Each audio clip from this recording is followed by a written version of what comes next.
Blackwater Technology first down yardage inside the 5. Trip Curbo making his presence felt early. So looks, he's throwing over here to a wide open Caden Prothrow with the touchdown. Caden Prothrow from Charles Maxwell, and that makes it 7-6. Hurt County with the Red Devils looking for the extra point to tie the game. Israel throws the ball into the flats. Buckner still on his feet, crosses midfield to the 40, to the 30. Inside, breaks another tackle to the 10, 5, touchdown. Ball was thrown a little crossing pattern, and Buckner was able to just take it to the house. Looking down the right side, it's a catch! Oh my goodness, he got Joel McCoy for a first down and more. A Blackwater first down into Braves territory. Harris takes a snap, looking to throw. Caught by Avery Tanner. Avery's crossing the 20, over the 10, 15, 5, touchdown! Central Lions, J.R. Harris to Avery Tanner. It's Kemp Boyd bringing it up to the 15, to the 20s, breaks off one tackle, puts out a stiff arm, cuts to the left, and he's got some room to the 25, another stiff arm, and up to the 28-yard line.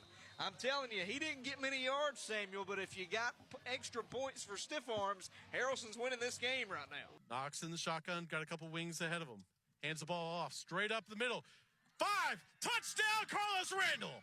And Zaylen Person in the backfield. Jared's going to throw a nice little screenplay. Person crossing the 40, over the 35. Ziley's going to go. 15, 10, 5, touchdown Lions. Touchdown, Ziley Person. Tisdale will take it, and he will drop back. He's under pressure. Oh, an incredible ball smash by Jackson Edwards. And that will be a sack. Tisdale goes down, and that will be 4th down. 7:50 to go until halftime. Play action. Ray looking left side. He's got a completion. Montgomery to the 30. Runs the man over at the 25 and falls down. Montgomery means business. Normal, most comfortable formation with just a backfield full of running backs to lead the quarterback. Oh, one in! And Corona smash! Nate the Hammer Horsley. Coach, what's he like for breakfast? Whatever number that guy was wearing. Gosh. That was some Jack Lambert stuff My there. gosh. Look up some old NFL films. That's what we just saw on the field there. Ethan rolling out on 3rd down, going to go deep. He's got Brody Buck, and it is caught inside the 35-yard line, down to the 30. Blackwater Technology first down yardage by Brody Buck Cofield. They'll say he finally went down at the Darlington 27-yard line. 3.7 seconds left.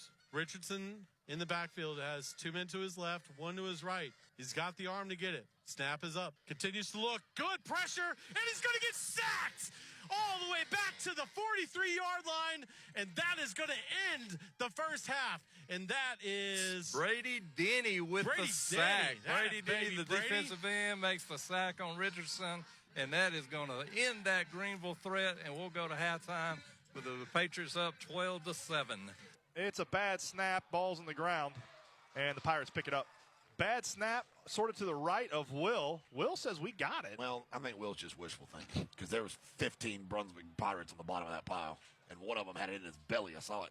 We got a couple guys motioning towards us. We did recover it. Who got that? Who in the world got that? 53. That was a fist fight Musgrove on the bottom of that pile. Jacob Musgrove just won a fist fight. How in the world did Jacob Musgrove get that? I don't know how he got down there. It was all blue jerseys. There was no white jerseys, and Musgrove got down there and fought for that ball. Play of the game so far. Holy smokes. Ethan looking to pass on 2nd down, floats one to the right side. It is caught by Zay Moreland inside the 30-yard line. Are you kidding me?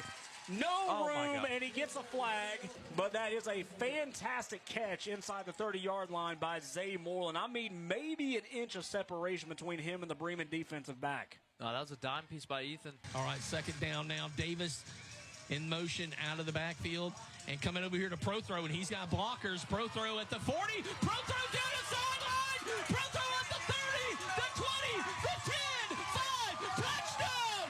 Caden Prothrow. Feet don't fail me now. 63 yards.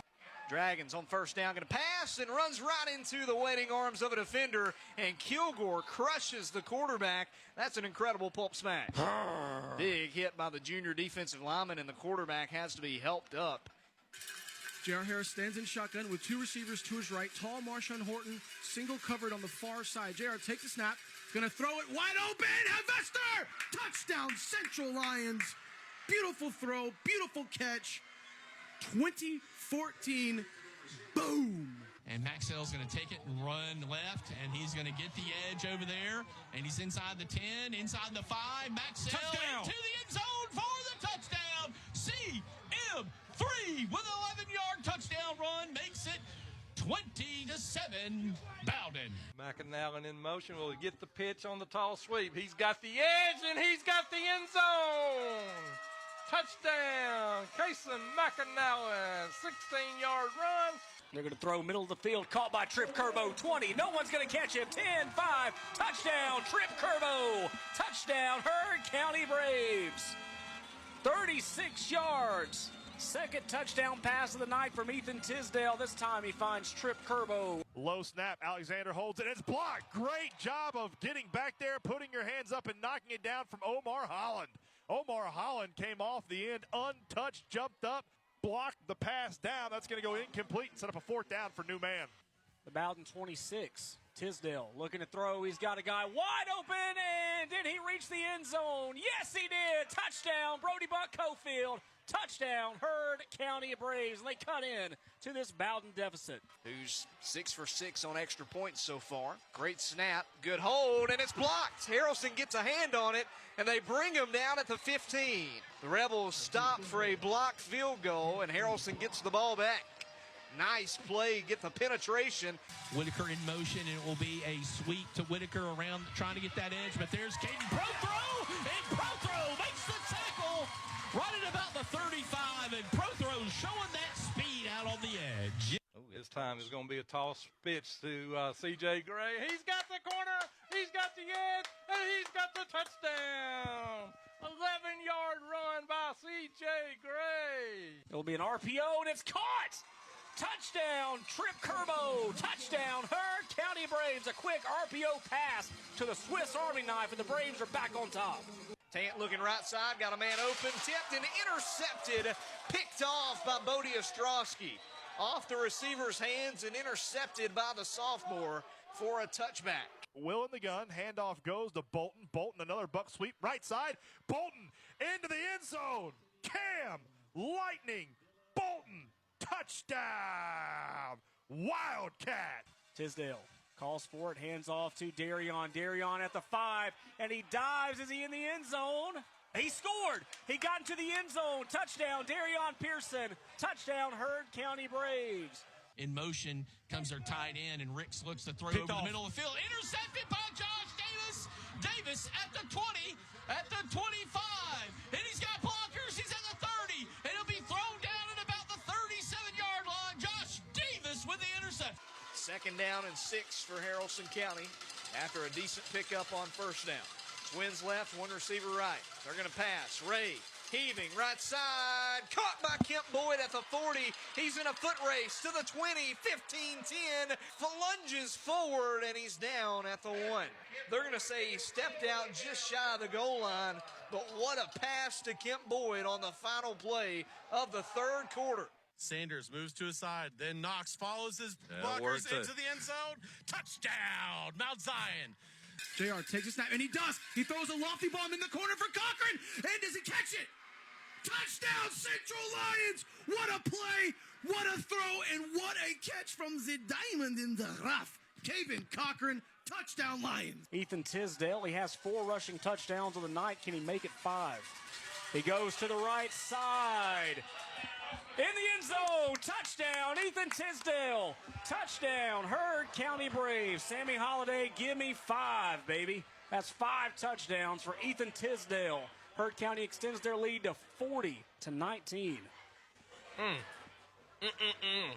And it's going to be Maxwell dropping, and he's looking to throw, and he looks deep, and he's got Caden Prothrow down the middle. Caught! 10, 5, touchdown! Caden Prothrow, the chosen one, takes it to the house. Third down down and 2 from the 14. It'll be a handoff. Oh, he's stuffed behind the 15-yard line of the 16. Max Lassiter making the pulp smash for the third time tonight. Will in the gun, low snap. Will handles it down the seams and caught. Did he catch that? Oh my goodness, Miles George just caught it with 4 Jaguars around him. Great floated pass from Will Wallace. Miles George went up and Triple. I mean, just high-pointed that ball. That was a fantastic catch. They'll send Shorey in motion from right to left. Tisdale back in the game. He'll launch one deep. He's got a guy. That's Moreland. Oh, my God, he caught it. Inside the 15-yard line, Zay Moreland going down to the turf. He reels it in. Huge Blackwater Technology first down for Zayden Moreland and the Heard County Braves. Oh, my goodness, what a play. Head tap. That's a head tap for sure. And he'll return and give JoJo Jones, Triple J. JoJo Jones into the end zone. 15-yard touchdown for Triple J. JoJo Jones. JR takes the snap, looking to pass. And he's going for Horton, who's got 2 men on him, and he makes the catch! Marshawn Horton over 2 men, puts his hands out, and makes the cradle catch into the end zone for a touchdown! Central Lions. J.R. Harris with his 17th touchdown pass of the season puts the Lions up 14-16 with plenty to go in the fourth. Mossed him. Unbelievable. Just flat out mossed him. Will pass on second down. It's tipped and intercepted. Picked off by Hudson. Junior Hudson with some blockers to the 10, to the 5. He falls forward. Touchdown. A pick 6 for the Rebels. Can you believe it? Hudson with the deflected pass picks it off and takes it back for 6. Come on. Knox has Rashad behind him. 2 wide receivers to his left. Rashad now moves to his left. Pop pass to Carlos. Carlos inside. He's in there. Touchdown, Mount Zion. 2 wide in this set. It'll be a fake handoff. He'll throw it to Lassiter. Lassiter inside the 5, shakes one. Oh, my God, he knocks a guy into next week. Max Lassiter is going to get into the end zone. Touchdown, Max Lassiter, and a flag will be coming in late. I don't know if it's possible to have a pulp smash on offense, but you know what? I'm going to say it anyway. That touchdown run by Max Lassiter was an incredible pulp smash brought to you by Incredible Pulp Lemonade. Sweet, tart, refreshing, and delicious. Smash into an incredible pulp lemonade, just like Max Lassiter smashed into that poor Darlington defender. And we picked it! Teasley threw it right down the middle, and the Lions pick it off! Oh my gosh, right up the middle! Who got it, Coach? Was that the Hammer? That's the Hammer. And Nate the Hammer Horsley picks it off, runs it back to the 50, knocked out of bounds, and the Lions take over! Get you some, Nate! Because you don't get better by laying down and giving up. You get better by fighting to the finish. Paxton Ray races in for a touchdown. And the Rebels score their first touchdown of the matchup on an 8-yard scamper by the junior quarterback. Xylee Person, lone receiver to the left. Burns in the slot. Jonas Walton in at running back. JR fakes the handoff, looking to pass. JR going down the seam. He's got Cochran. Wide open, touchdown Lions. J.R. Harris throwing a 45-yard bomb right down the seam, finding Caven Cochran. Touchdown Central, and we're right back in it. Alexander drops back. Pocket collapses, getting back there and throwing him down for a massive sack is Jace Radford. That's a sack of about 7 yards. Great job of Jace Radford. It was a stunt call on the defensive line. Radford went right up the A-gap and got to Alexander and threw him down to the turf. So new man on to kick the extra point. Snap is good, hold is good. Kick is blocked. No good. No good. Tie game. Let's go. Let's go. 13-13. We're all knotted up with 51 seconds left, and we got all 3 of our timeouts, Wes. Wow. Oh, my goodness. Miles George in motion, near side to far side. Hands it off to Caden Reed. Huge hole for Caden Reed. And for the first play in overtime, Caden Reed takes it 15 yards in for a Wildcat touchdown. If you had somebody that could take the top off right now. Think they got any pads that could fit me? Neither one of us are taking the top off of anything. First down. Hickman looking to pass, going to go middle of the field. He floats it, and it is intercepted! Intercepted at the 5-yard line. Andrew Tinker hauling in his 4th interception of the season. What a way to kill a promising drive for the Heard County defense. Ting, boom! Paxton Ray in the shotgun takes the snap. My Coach. Goodness, there's an That's incredible Hulk Hudson smash Nix. hit. And Hudson Nix is unblocked as the running back Eli Ryder is hit for a loss in the backfield. And that is it. The Temple Tigers, for the first time since 1997, have defeated the Bremen Blue Devils. Final score, Temple 34 and Bremen 18. The snap away. He's going to throw to his right in the corner of the end zone. And picked off by Jake Ivester, and he's going to bring it out. Crossing the 30. He's got a blocker, but he's going to stop, carry it out of bounds, and that's going to do it. The clock has come to 3 zeros. The ball game is over, and your 2024-2025 region champions once again are your Central Lions. Going to be about 2 or 3 yards shy of the Blackwater Technology first down, but you know what, Sammy? It does not matter. Your final score, Heard County 38, Model 26. For the first time since 2018, the Heard County Braves are region champions, and they do so by knocking off the Model Blue Devils on the road. Sir. And just as you said, they just dumped the Gatorade cooler on Coach Lassiter. It's his first region title as a head coach. Chris Cole running. Again, Dylan McGrin in there. He may have just helped make the final tackle of his great career. 3 championships, 3-peat coming to the friendly city, Paladin, Georgia. The Paladin Red Devils are state champions, 34-14. Your final score here from Mercedes-Benz Stadium. Maurice, 3-peat, brother. Hey, woo! There we go. That's right. To beat a man, you got to beat the man. But you know what? 3 times the charm. They can't beat us. Hey, what the lease said? I'm going to talk to Arthur Boy? Yeah, man, we need to sign the lease. We need to sign the lease. We're here all the time. I mean, it's just like both of ours. I mean, I'm just saying, to beat a man, you got to beat the man. And we done it 3 times in a row, and it don't get no better, no sweeter than this right here.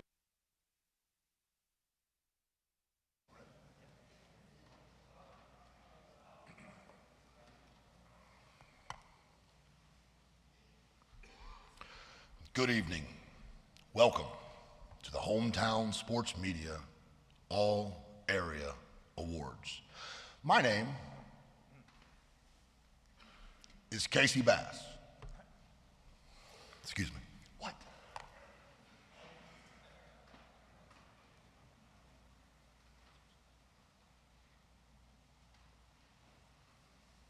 I'm sorry. The boss says that that's not how we do things around here and asked me to start over. So, can I start over? Hi, baby, let's kick the ties and light the fires. It is time to give some kids some awards. We have awesome teenagers in this area, and we love bragging on them, and they're all sitting right here. So before we do anything else here tonight, how about we hear it for this year's honorees for the 2024 Hometown Sports Media All Area Awards. Give it up for our teenagers.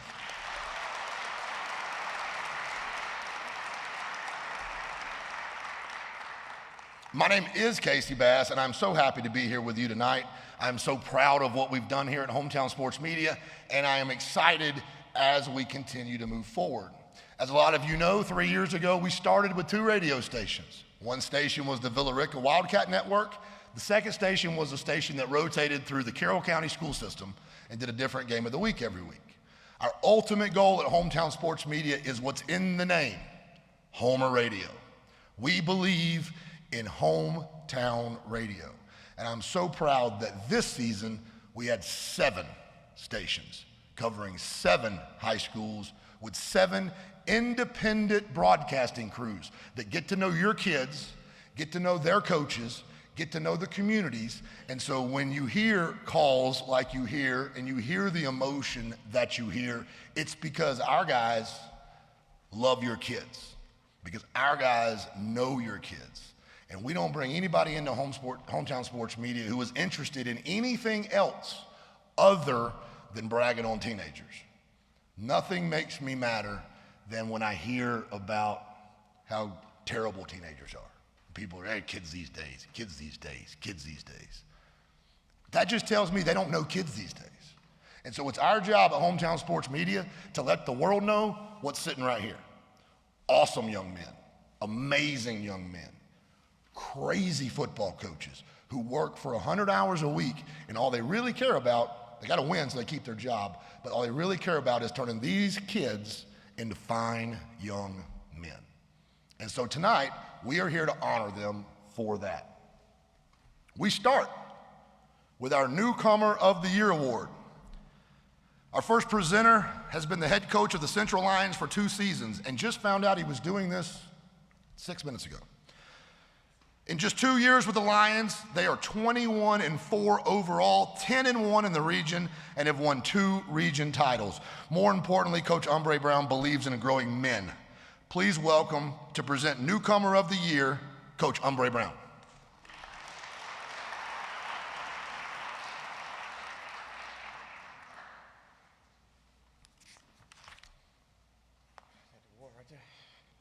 Appreciate it. Yeah, like you said, I didn't know I was talking today, so I don't really have anything prepared, but I can talk all day about this kid. One thing I want to say, with Hometown, like, we appreciate the coverage.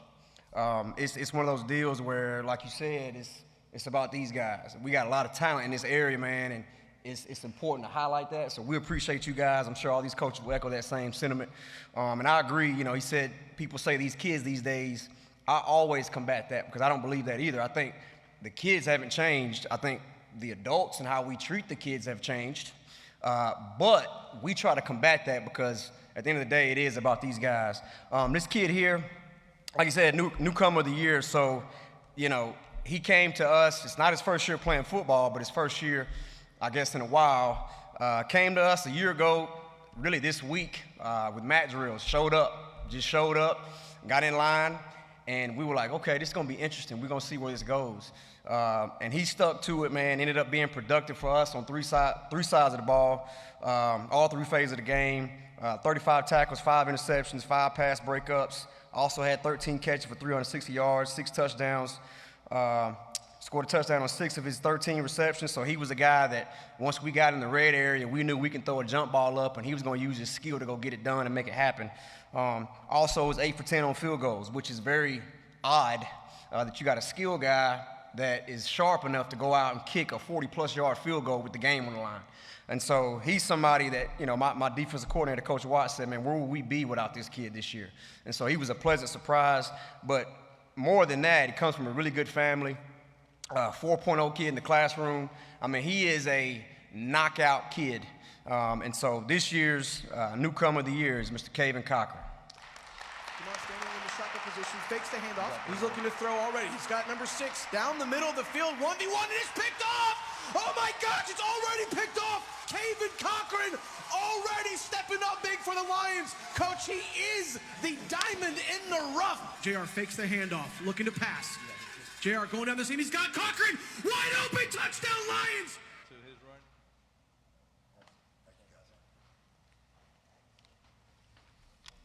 Thank you, Coach Brown. Congratulations, Caven.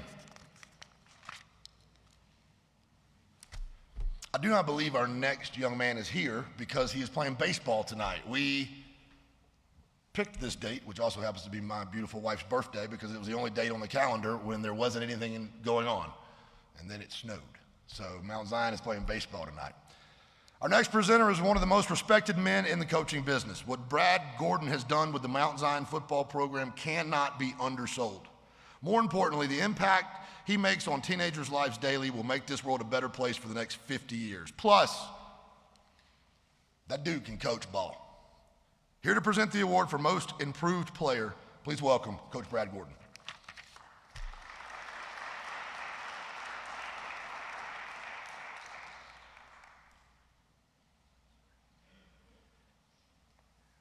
Good evening. We would also like to thank Hometown Sports for coming out and, you know, being at every Eagle game. Poor Mr. McKinney had to travel all the way from North Georgia to, you know, almost the Florida line a couple of times, and so I appreciate Coach McKinney giving us the coverage and these guys for what they do for the area. Tonight, our most improved player, we have a motto. Every day we go on the field, it's about get better every day. And this kid did exactly that. He ended the year with a final average of a 70, which doesn't sound real good. And well, to begin with, we wasn't real good. To be honest with you, we had a young football team, only had 4 seniors this year. My offensive line coach, he's bald, and it's a good thing because at one time we were starting 3 freshmen on the offensive line. Never thought I'd see that in my day, just to be honest with you. But this young man, he's a freshman.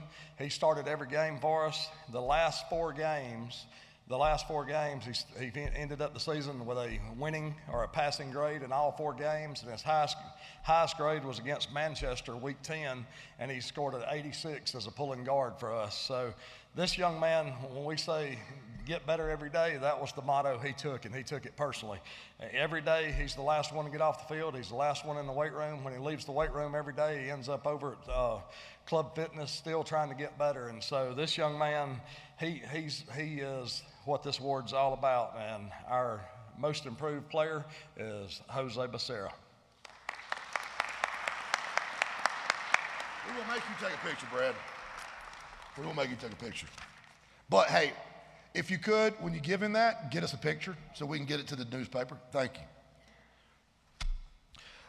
This next one is kind of special to me simply because I've never been more scared in a radio broadcast, and I wasn't at the game. Last year, week 1, I was at Heard County, calling Heard County football, when I got notification that a young man had broken his femur.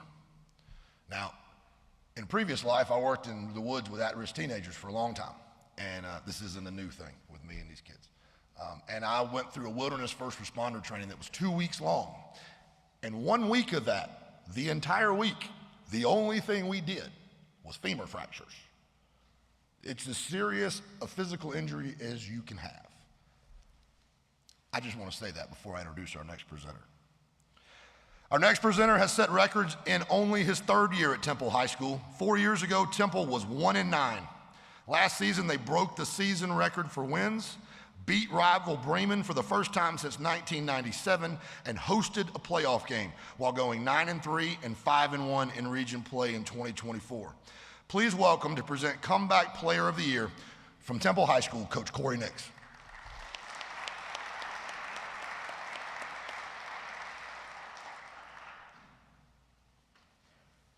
I don't think you need these, but there's your little note. How are y'all doing tonight? First thing I want to talk about is just the coverage, just like the coaches have touched based on, first of all, Hometown Media Sports as far as what you do for our kids, not only just at Temple High School or, in the whole area of West Georgia, all the way down to Heard, all the way to Bremen and Haralson County. Anywhere you can give coverage, you guys give it, and I appreciate that so much because that means a lot as a coach. First of all, rule number 1 when you're a coach is your son has to have it the hardest. And so for me to come up here and speak about my son is something that you're usually not supposed to do as a head coach or an assistant coach. You're supposed to make it as tough as you can. And so he's got me on the clock, so I just want to bring it. My thing is more so, it's not about the stats for this young man. It's about the adversity that he went through and how he made me and his mom a better parents. And it's hard not to get emotional about this because this is one of those days you try to forget about. But I remember on August 15, 2022 or 23, I remember going into my office and pulling Hudson Nix to the side and just telling him, in one of those prayerful moments that I've waited 15 years of my whole life to coach you, son.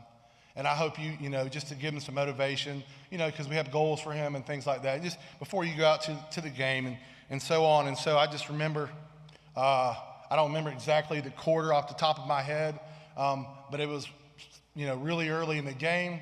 And the next thing you know, my life changed. And I didn't have much time to think out because I had to worry about 70 other kids. So I finished coaching the game.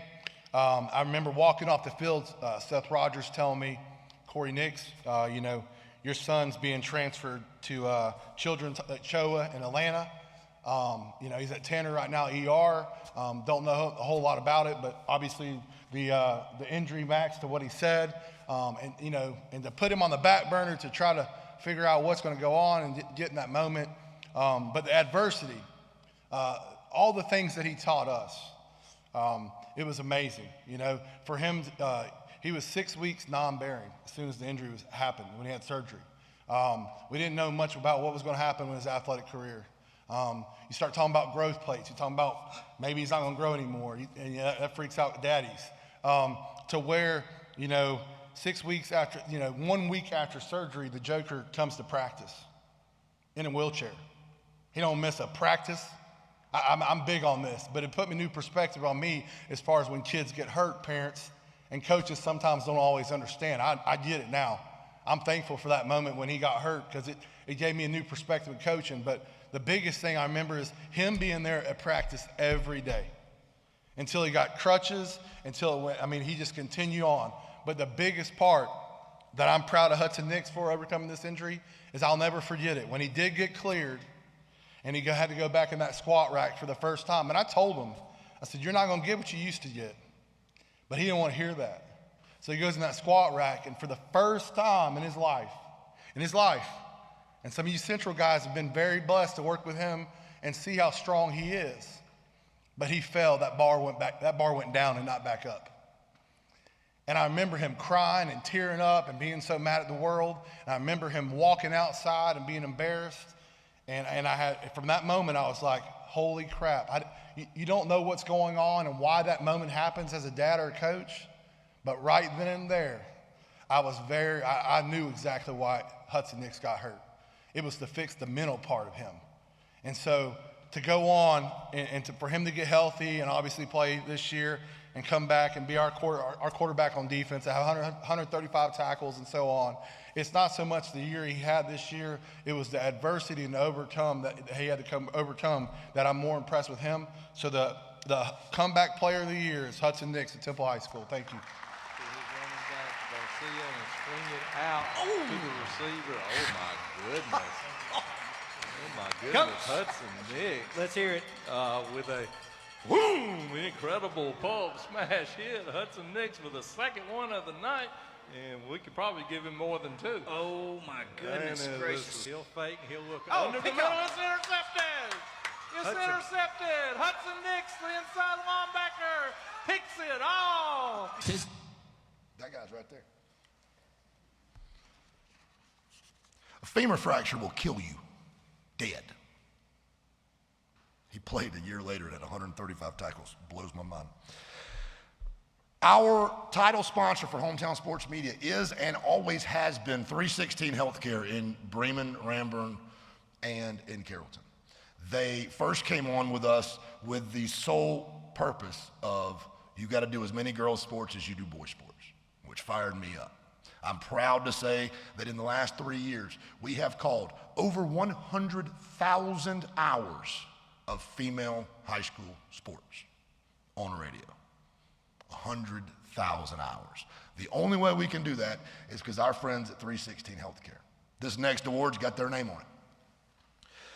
This is now the 316 Healthcare Tenacity Award. This goes to the player who best embodies the spirit of Roy Benavidez. You guys, when you get home, Google Roy Benavidez. You'll be glad that you did. Roy Benavidez is an American hero and a Medal of Honor winner. This award goes to a player who refused to quit and wanted nothing more than to be on the field with his brothers no matter the cost. Here to present the 316 Healthcare Tenacity Award is the voice of the Villa Rica Wildcats and the co-host of the best podcast on earth, Bro Therapy, the sharp-dressed Sasquatch, Mr. Bryce Sparling.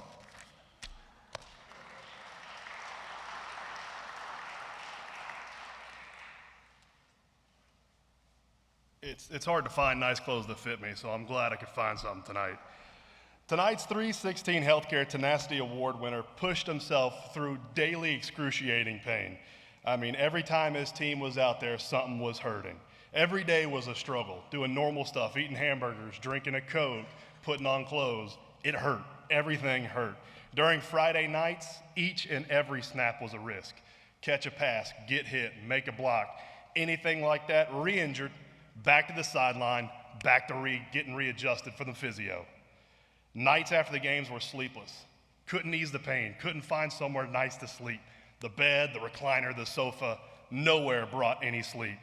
With support and treatment from medical professionals and continued week after week, month after month, until the season ended. Right there with his boys, right there with his team, right there with his coaches, every single day.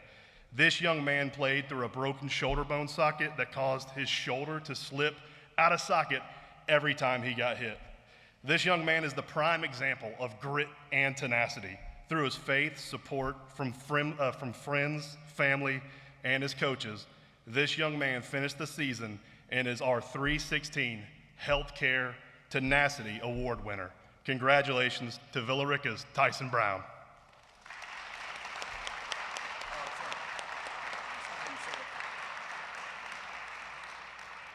Let me correct that. It's Tyson for the last time this year. Brown.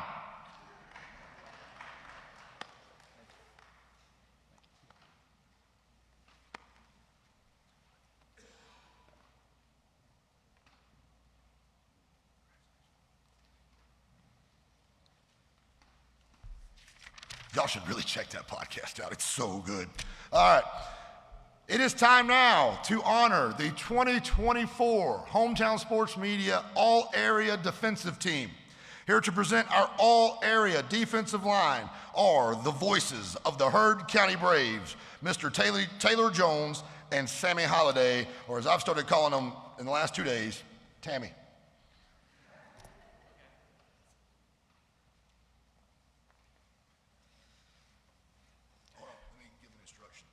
This goes for every, when we're doing the all-area team, there's more than one of you in each position group. When you get your award, come stand with me, and we'll get a picture over. We're going to do a picture single if you guys want to, and then we'll have a group picture over here. That work? You guys get it? Sorry to interrupt. Thanks to everyone for coming out, and it's an honor to come out and honor each and every one of you guys and to see all of the coaches again as we take this time to honor the greatest players that are in our area from this fall. Some of the players that will be honored tonight, 76 tackles, 22 tackles for loss, 24 tackles for loss, 7 sacks, block punts, just incredible defensive stats all the way through. Sammy, as a former offensive lineman, looking at all these stats, would you want to guard any of these guys? No, no way. All 5 of these guys are pretty special, and they all have bright futures ahead of them.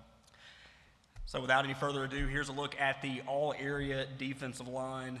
First from Bowden, Malachi Vickers, 76 tackles and 10 tackles for loss.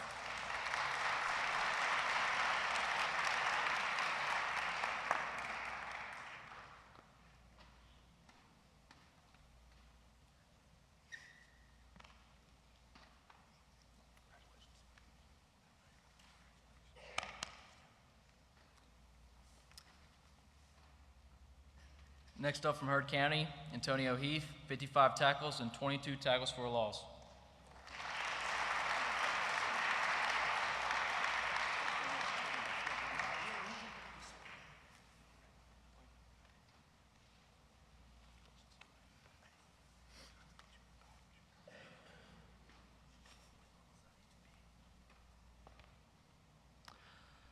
From Temple, Trey Clark. He had 52 tackles, 10 for a loss. He had an interception and a blocked punt this year.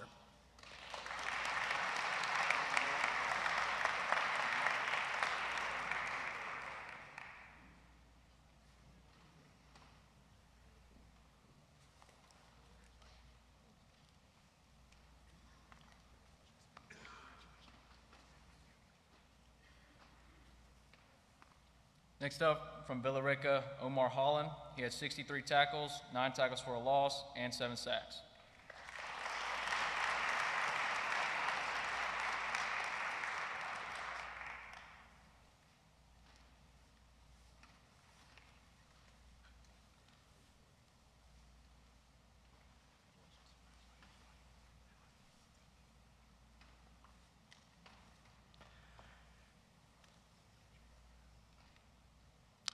And last, but certainly not least, from Heard County High School, Max Lassiter. 93 tackles, 24 tackles for loss, 4 forced fumbles, and 5 sacks.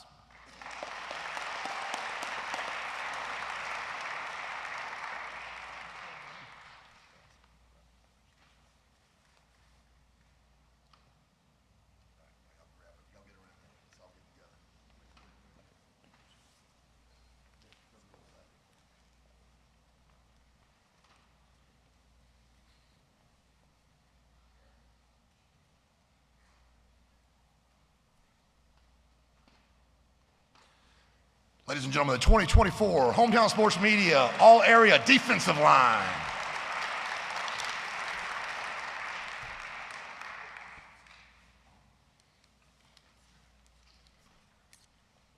I went with 42-point font, and I still can't read it. Time now for our all-area line. You know that you have so much tenor. When you laugh, the boss man knows it. You can't hide that you're laughing. Here to present our all-area linebackers, the voice of the Mount Zion Eagles. It said voices, so let me do this, because he's not here. He couldn't be here tonight. Lee J. Iddings joined our team this year at Mount Zion. As I call him, Lee J. Pimp Limp Iddings, because he only has one leg. And he couldn't be here tonight, and that's a shame because he loves these boys so much, and I got so much joy listening to him and Mike call Mount Zion football. And no offense to Brad, that was a tough gig this year. Brad told you about it. They weren't very good. And those boys, they called it with every ounce of heart and love they had in them. And just because they weren't winning a lot didn't mean those youngins out there weren't working their tail off every single day, exactly how everybody else was doing. So here to present the all-area linebackers, the voice of the Mount Zion Eagles, Mike McKinney.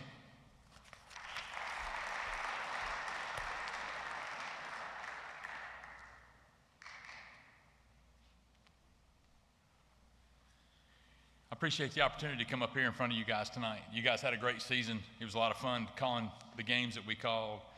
Congratulations to those of you that advanced further into the playoffs and whatnot. And Coach Gordon, we're going to get there. So with that being said, I want to take just a moment to introduce you to all the all-area linebackers. First linebacker had 150 tackles with 13 tackles for loss from Bowden High School, Mr. Dylan McGrin.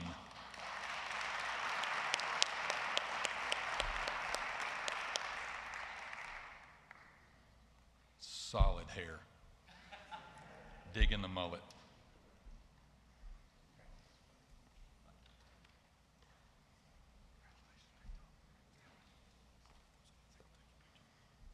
Our next linebacker, he's had 135 tackles, 10 tackles for loss, 2 safeties, 2 forced fumbles, and one interception from Temple High School, ladies and gentlemen, Hudson Nix.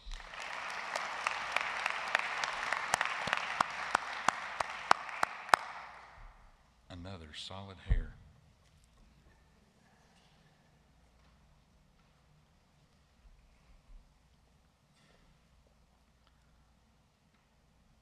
Our next linebacker had 102 tackles, 2 forced fumbles, and forced 4 pass breakups from Mount Zion High School, Jaden Aki. Huh? He's sick. On behalf of Jaden, I'd like to thank the Academy, and I'm just kidding. Our next one's with 103 tackles, 10 tackles for loss, 5 sacks, and only 9 missed tackles from Villa Rica High School, Mr. Jace Radford.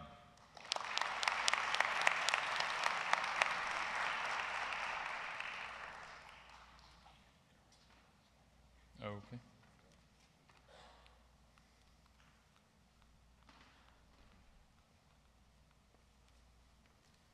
And our last recipient. Excuse me. Mike, I'm going to do this one. Will you take my place? Sure. We love all of them, but this one's been with us since he was in diapers, I think. A lot of us came from another radio company a while back, and his daddy worked for that company. And I cannot tell you the number of times that I would come back from calling a football game to sit on the red zone and see 10-year-old Nate Horsley asleep on the counter. Or under it, or wherever. Wherever his daddy was, that's where he was. And I love him, and so I'm going to give him this award. Nate the Hammer Horsley, Central High School, 128 tackles, 5 tackles for a loss, 2 forced fumbles, 1 INT, and all the love in the world. Come on, Nate.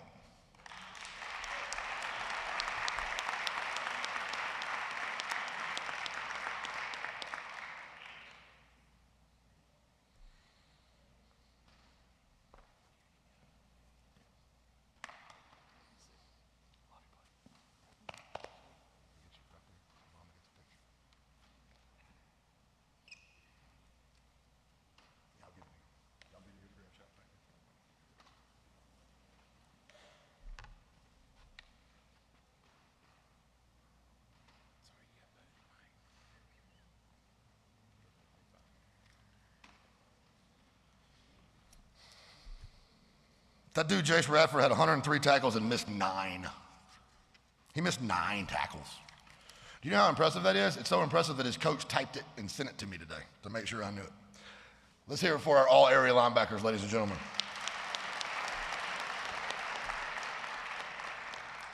Here now to present the all-area defensive backs. A phenomenal football coach, great all-around guy, and what turns out to be maybe the best high school color commentator on earth, voice of the Central Lions, Justin Brown, and the voice of the Heard County Braves, Taylor Jones.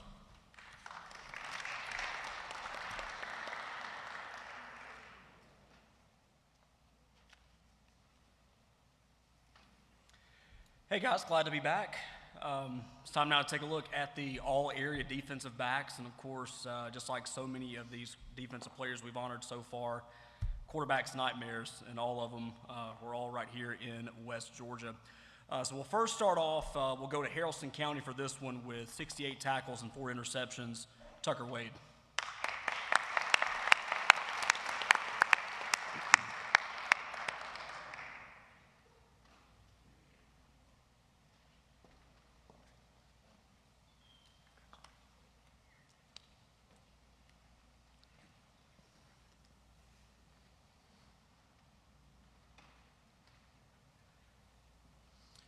From Temple High School with 68 tackles, 13 tackles for loss, 1 interception, and 1 block punt, Manny Watkins.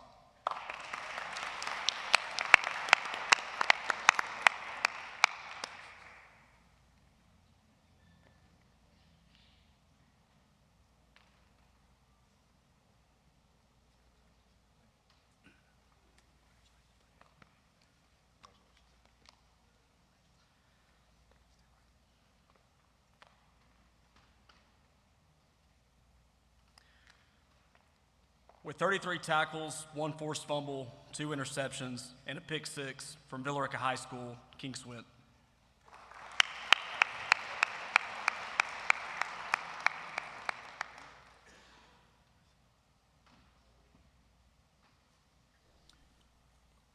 Or as I used to call him at VR, King Swint! Where's Jace? Jace remembers that. From Central High School with 36 tackles, 2 pass breakups, and 1 forced fumble, Xylee Persons.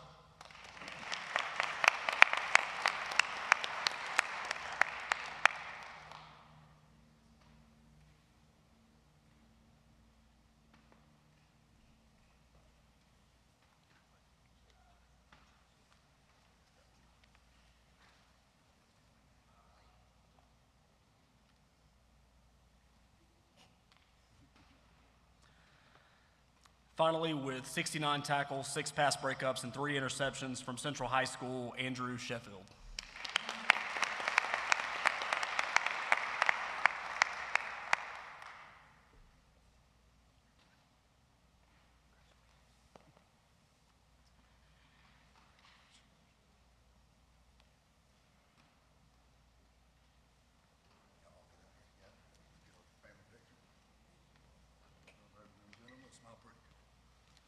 Ladies and gentlemen, your 2024 all-area defensive backs. Inside baseball, and as we get later into this with more superlatives, as you see there's some pretty big awards at the end of that table. One of the things is, so the way that we chose these awards, this is a good point, the perfect point to say this. We brought all of your coaches together, and we had a meeting with all of them, and they nominated the players from their team that they felt deserved every single award. And then we kicked them out, and all of us who had called every single one of their games. So again, all 7 schools represented tonight, we covered all 7 games, and you can still listen to them all forever on our SoundCloud. Then we proceeded to get in a fist fight about who was gonna get what. This award, the defensive back one, was a very interesting one, Central Lions, because Central's entire defensive backfield, honestly, could have been on here. But Caven Cochran already won something. So I'm gonna be honest, that's the reason, Cave. He had like 17 interceptions and a bunch of tackles, like the guy was a freak. So, they're good, they were good. Congratulations, fellas, that's outstanding. Please welcome now to present the 2024 Hometown Sports Media All-Area Specialists of the Year, the voice of the Temple Tigers, Coach Kenny Walker.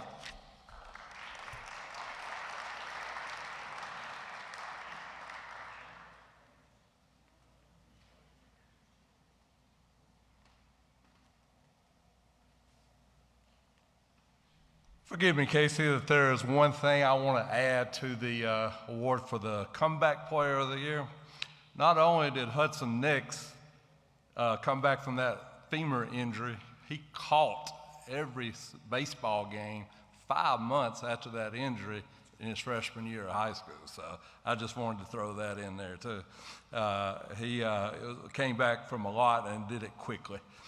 All right, our special teams players of the year tonight. The first guy is our all-area place kicker, and this gentleman is way more than a place kicker. He's not only a great football player, he's a great basketball player too. I had to coach against him in basketball this year, but he had 8 of 10 field goals this year, had a long of 47 yards, was 49 out of 53 on extra points. Our all-area kicker from the Central Lions, Kevin Cochran.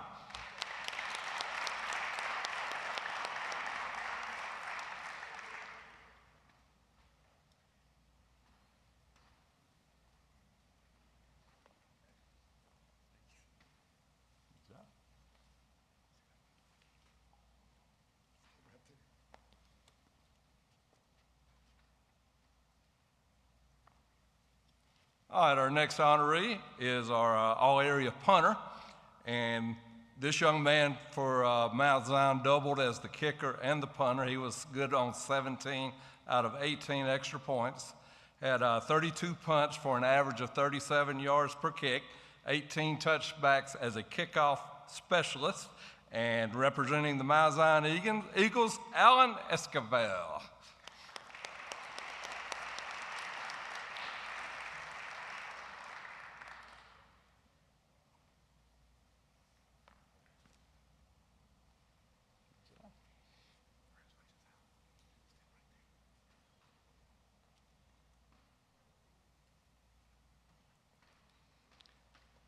All right, and our final special teams player of the year is a kickoff returner. And this young man was devastating in the kickoff return game. He had 9 kickoff returns for a 38-yard average, 3 touchdowns, and get this, he scored on 33% of the returns that he caught this year. Scored on 33% of those. And Coach Brown, I don't know why anybody ever kicks to him, but our returner of the year from the Central Lions, Jonas Walton.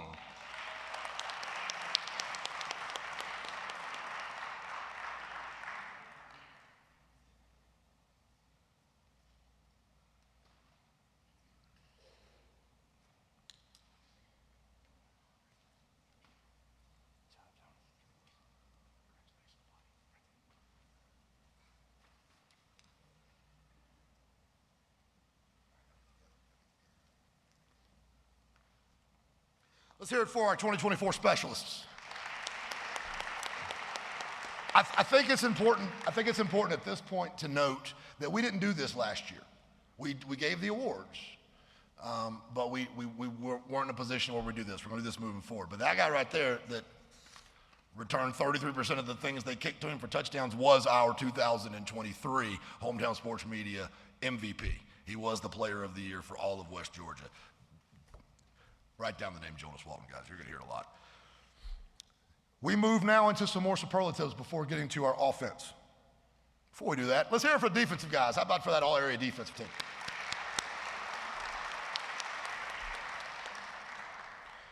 It's time now for the Heart of the Team Award. This award honors a player that is a leader on and off the field, a trusted and beloved teammate who leads by example, loves his teammates, leaves everything on the field. Here to present the Heart of the Team Award for 2024 is Bowden High School offensive line coach Blake Morgan, who, well, he just kind of breeds monsters. Blake?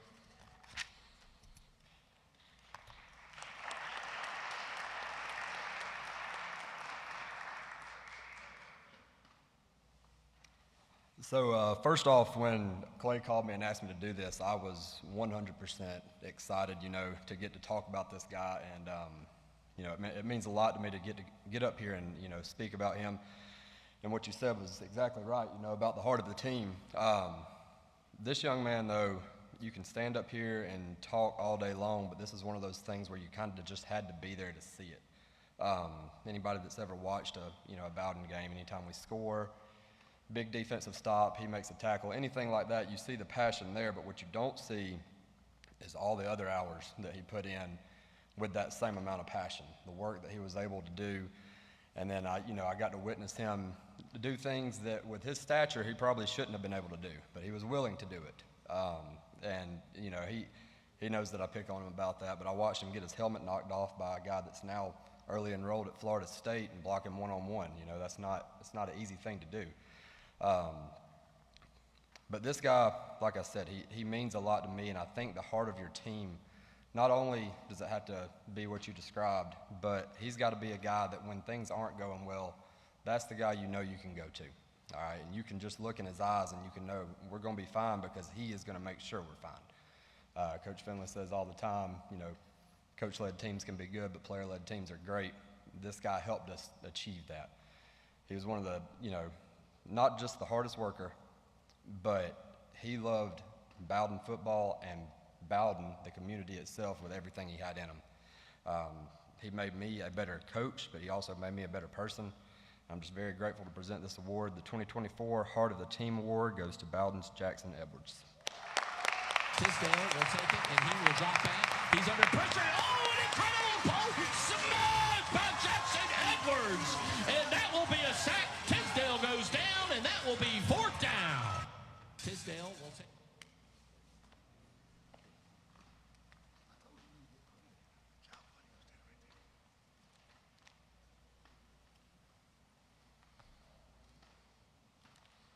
Pretty strong being heart of the team for the back-to-back state champions, huh?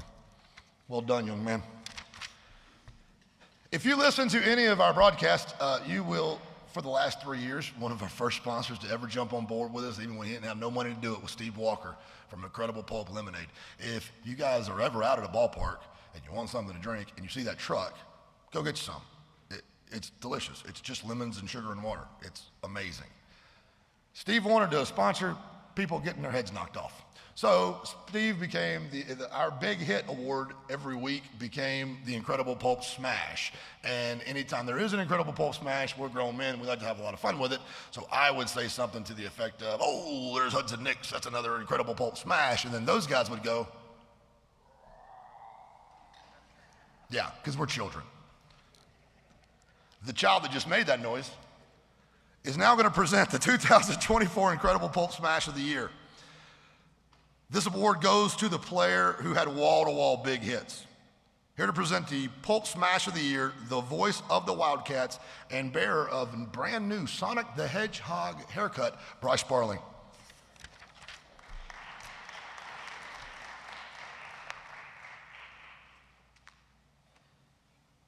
Casey stole what I was going to talk about, Steve Walker. He is one of our first ever sponsors. Him and Carol are incredible people. So anytime you see the Incredible Pulp wagon anywhere, get you some awesome lemonade. They also do hot chocolate, which is fantastic. When you think about football, the first thing I think about is hard hits. The noise that it makes when two guys collide into each other. I mean, it's beautiful. It's gorgeous. I like it more than a touchdown. We used to call them slobber knockers because later on in the season, everybody had a cold, their nose was running. You'd hit somebody so hard, you'd have slobber all over your face, and you were looking through your ear hole, and I loved it. There's nothing that a red-blooded American loves more than hearing that pop, just knocking somebody out. It's the greatest thing ever. Tonight's recipient of the Incredible Pulp Award, I nicknamed him early on in the season the Soul Snatcher because he hit people so hard that I swear their soul just left their body. It just went away. We saw him hit people night in and night out. He's the kind of kid that delivers a blow to quarterbacks, wide receivers, running backs. They wake up on Wednesday, they still feel the hit. They wake up the Saturday afterwards and regret ever wanting to play Pop Warner football when they were 7 years old. His name is known throughout the region, throughout the state. Block this guy or pay for it, one opposing coach told me. Tonight's Incredible Pulp Smash Award winner goes to Villa Rica's Kayla Baker.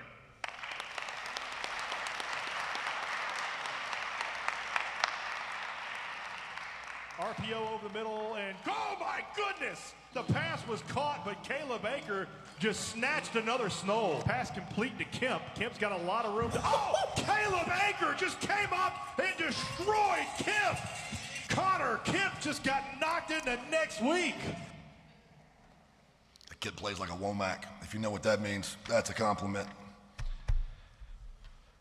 This one is my award that I invented because I like play-by-play guys and color commentators, and I love our play-by-play guys and color commentators. These guys, they go to the ends of the earth to cover your kids for no money. We cover their gas money, basically. They do it because they love them. Mount Zion football had 7 road games? 7 road games. They absolutely had the most mileage of any school in the state. There's no, thank God there's not at home next year, but there's nobody in the state that traveled more than them, and that meant Mike McKinney traveled with them. So what we're going to do is we're going to give the Hometown Sports Media Call of the Year. This one was a pretty easy one. Probably the reason I copped out and decided to give it this year, because they can't argue with me. This goes to the call with the most on the line, with perfect pitch and tenor. And this actually goes to a tenor. Perfect enthusiasm and emotion. Here to present the play of the year is the public address voice of the Bowden Red Devils, Mr. Brant Ledbetter.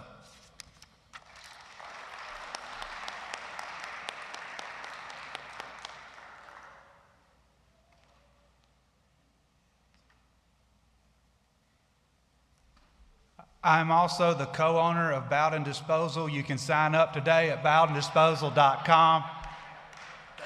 That check has not come in yet, so just wait on that. I'm very thankful that my friends asked me to present this award. Are we going to play it? Yes. Can we go ahead and play that now? It's Cole running. Again, Dylan McGrin in there.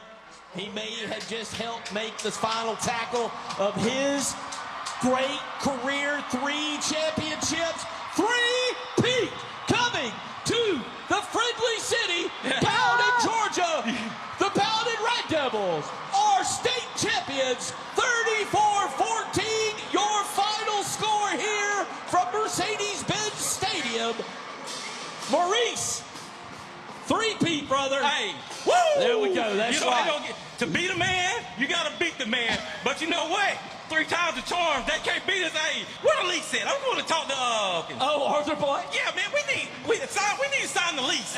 We need to sign the lease. We hear all the time. I mean, you know, it's just like both of ours. I mean, I'm just saying, to beat a man, you got to beat the man. And we done done it 3 times in a row, and it don't get no better, no sweeter than this right here.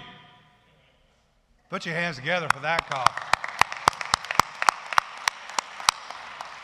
160,000 hours hometown broadcasted football this year, and it all came down to that call. So congratulations, guys, for being the call out of 160,000.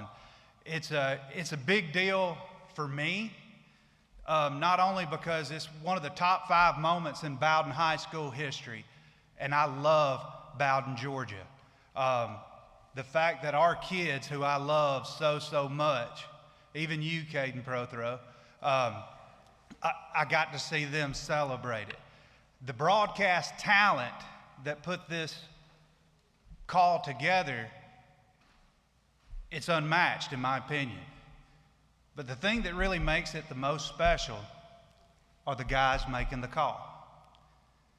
2 years ago, or a little over 2 years ago, see, I'm fortunate because Clay calls me and we talk about things, and he asked me my opinion on certain things, and he said, man, I got a guy at Bowden that's going to call games, and I think you're going to love him. Just wait till you hear who I've got to call Bowden games. And I said, all right, tell me who it is. And he said, Patrick Edson. And I said, all right, that's awesome. Who's Patrick Edson? I found out. Patrick walked in. I'd never met him. I'm sure I horribly offended you with something crude that I said or did to you just to gauge what kind of person you were, and you took it all in stride. And I sat and watched a stranger come into a community, lend his voice, lend his heart to care about these kids, to the point now that my wife and I turned off Dateline the other night so we could listen to you call a basketball game. You superseded Keith Morrison. And anybody that knows me know that is a big, big deal, okay? So thank you, Patrick. And Patrick, you know how I feel about you. You know this. And I don't want to do anything to diminish your moment.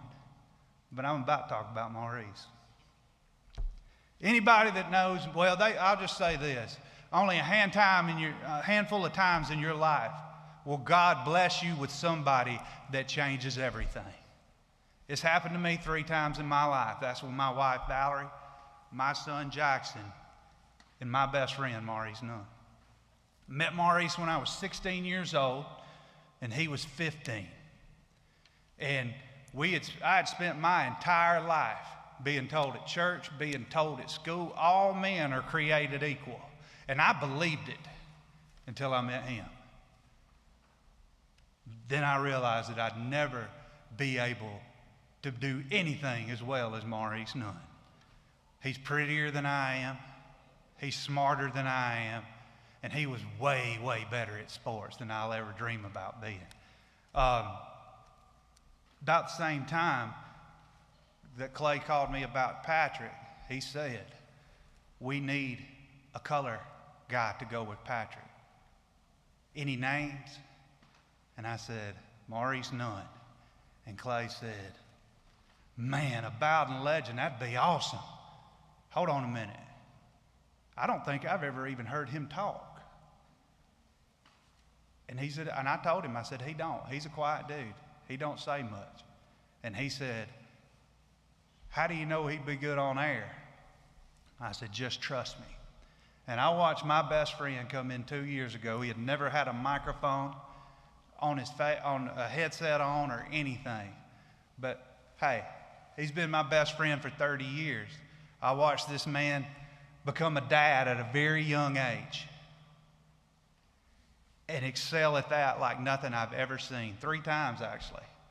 I watched him be a student athlete and be the best player on either sideline.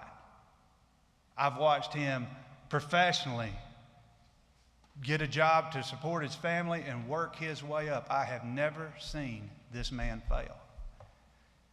He walked in 2 years ago and put on that headset, and everybody was scared to death, and I was like, y'all watch this, because I knew what was going to happen. And sure enough, I'll be sitting there at a game, at a home game, calling the game for the PA, and they have to tap me because I'm listening to Patrick and Maurice, because I'm so captivated by what they do, what they say, how they say it, and how they honor our kids. So, for the call of the year, it is my honor to give to my 2 friends, Patrick and Maurice, the Hometown Sports Media Call of the Year.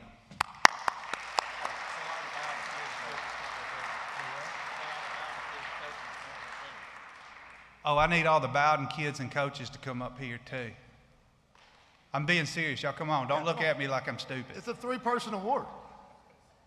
They don't get to call it if you don't win a state championship. Let's go all the way over here once we get our awards.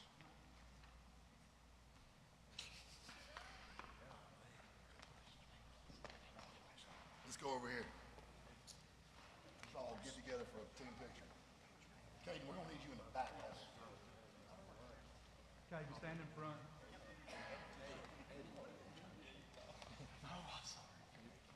Hey, why don't you 2 stand in front with them around you? Don't stand in front of Bonnie, though. Somebody should just yell huddle. We could probably get it done quicker. So we should just say huddle.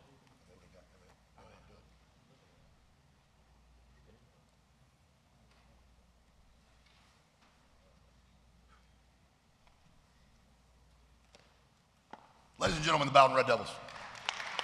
Y'all don't have to clap. Y'all don't have to clap. Is this you, baby?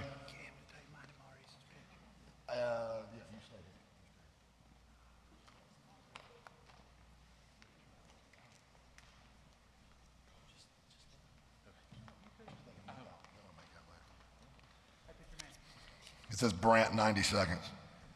But then I let him talk about Maurice Nunn, so, I mean. He just said, hey, pitcher man. Yeah. Did he say, hey, pitcher man? Yeah. Brant Ledbetter, ladies and gentlemen. It is time now for the offense. Good googly moogly, was there a bunch of it. So get your calculators out. You're going to hear some numbers, folks. We begin with the quarterbacks, the most loaded year of tremendous quarterback play I can remember in West Georgia. I don't, the three quarterbacks that we're about to name could have started anywhere. I'll say this, maybe controversial. I'd take these three over any kid in the area. Here to present the all-area quarterbacks is the voice of the state champion Red Devils. Patrick, come back. Patrick Edson.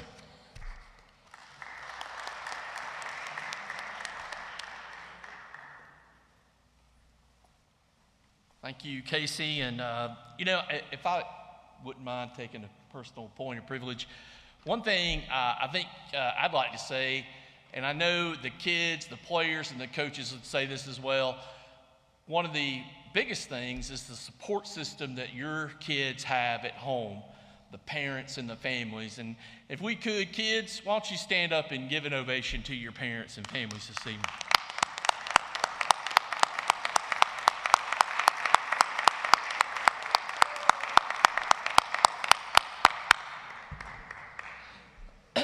All right, so I have all area quarterbacks this evening, and we've got three just outstanding individuals, three outstanding players, three outstanding young men that represent three outstanding schools in this West Georgia region. First, Ethan Tisdale from Heard County, who passed for 1,992 yards, rushed for 1,364 yards, and 42 total touchdowns.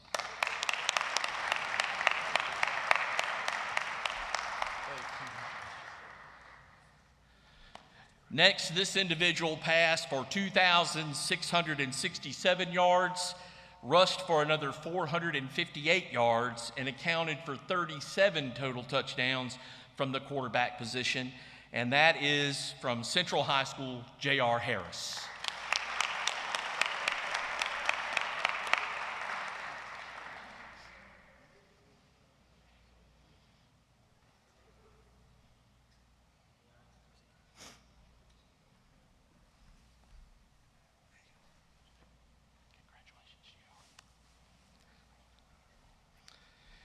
And our final recipient of the All Area Quarterbacks Award passed for over 2,000, well, he passed for 2,597 yards, rushed for another 891 yards, and accounted for 49 total touchdowns.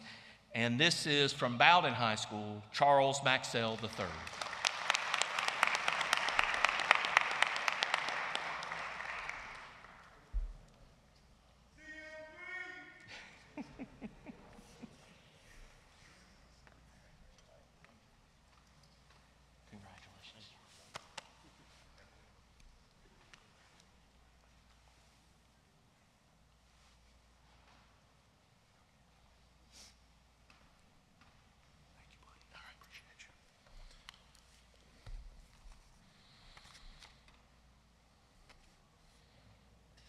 That's a lot of touchdowns. Running backs are a different breed. Here to present the 2024 All-Area Running Backs is one of the best running backs in the history of West Georgia. I called for statistics, and I couldn't get them because he's so old. But everybody that I've talked to about Maurice Nunn, when I said, tell me about how good Maurice was, I'm in a Baptist church, and I can't repeat what they said. He was something else, and I hate that I didn't get to watch him play. We were kind of playing at the same time. Here to present the 2024 All-Area Running Backs, my friend and our colleague, Maurice Nunn. Get back up here, Big Daddy.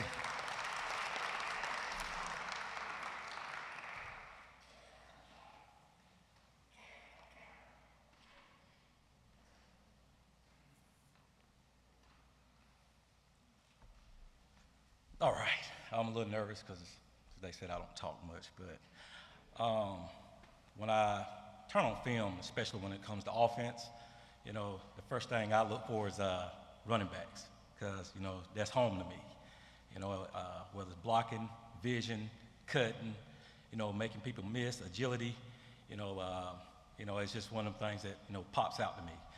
But in this area, I mean, you can go down and list all the guys that, that tote that rock. It's a bunch of them. But it's 3 guys that stand out, that when you turn on the film, it's amazing. They do a lot, whether it's blocking, even a lot of them returning kicks, breaking tackles, making people miss. For these 3 guys from Central, Jonas Walton, 1,300 yards, 1,387 yards, 14 touchdowns. From Temple, C.J. Gray, 1,365 yards.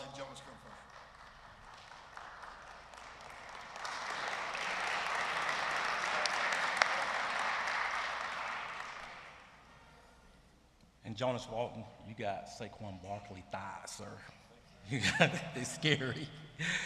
From Temple, C.J. Gray, 1,365 yards, 19 touchdowns.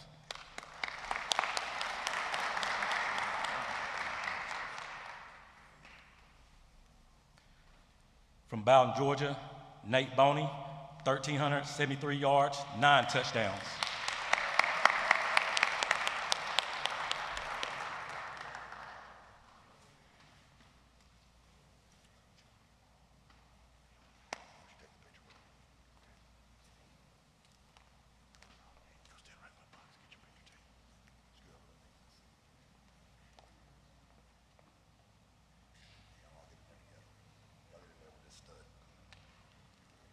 All area running backs 2024, and Maurice Nunn. We are a company owned by offensive linemen, so we give out 2 different sets of offensive lineman awards. Here to present the tight end is the voice of the Mount Zion Eagles, Mike McKinney.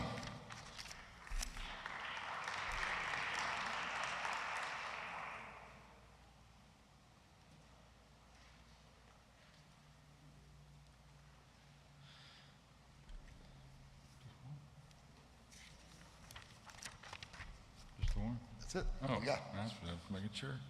Hey, who's that? Nobody really uses one anymore, Mike. Good gosh. Who's yours?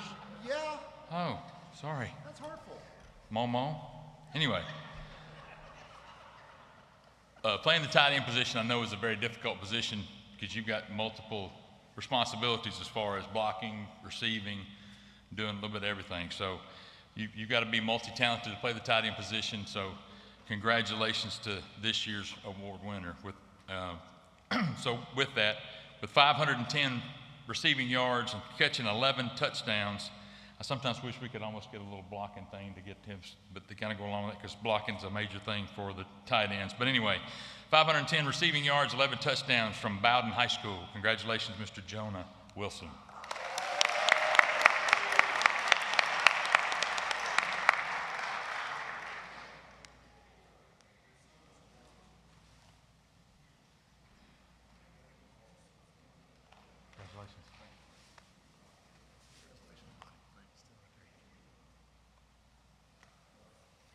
Say something.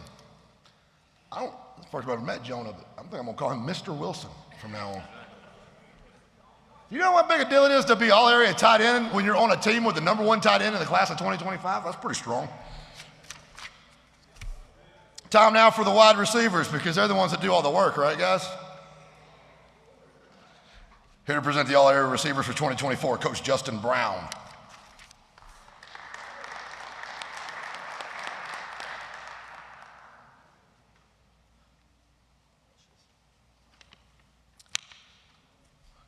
I want to congratulate all you players, but y'all got it so easy. Your coaches, way too easy on you. See, I grew up in Texas, and I played quarterback at West Canaan High School. Go Coyotes. And I played for the legendary Bud Kilmer. He knows what I'm talking about. Bud Kilmer told me one time I didn't know the difference between a sneeze and a wet fart. And I still don't know what he means. But I'm here to present the wide receiver awards for you. The evolution of high school offenses. Thank you, Corey. The evolution of high school offense, teams are throwing it now more than ever. And when teams are throwing it that much, somebody's got to catch the football. The West Georgia area is blessed and has been blessed for quite some time with a bunch of talented receivers. And no doubt you're going to see some, if not all, these guys playing on Saturday and maybe even a couple of them on Sundays. All area receivers. We start with a player for Bowden, 1,203 yards and 22 touchdowns, Caden Prothrow.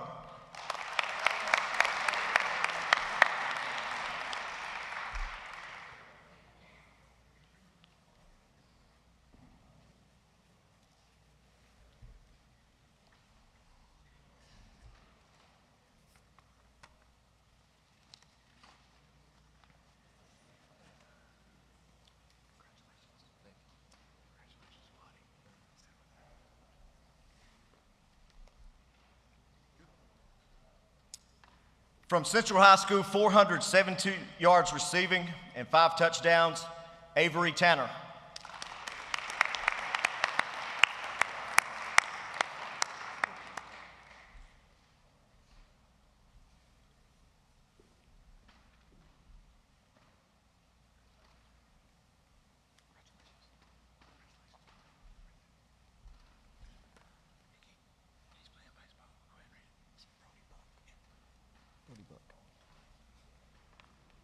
From Heard County High School, 597 yards receiving and 5 touchdowns, Brody Buck Cofield.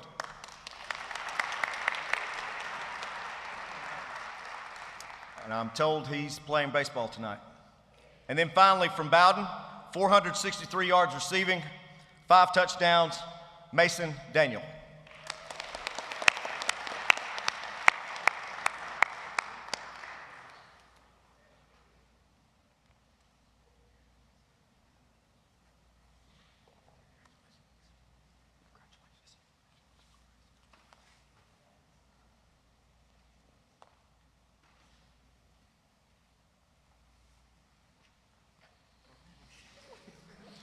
Yes, I had a wing T offensive coordinator present the all-area receivers. And he did a Kilmer bit. Now to present the most important award of the night, the all-area offensive line, by God, the world's largest broadcaster and the voice of the Villa Rica Wildcats, Bryce Sparling.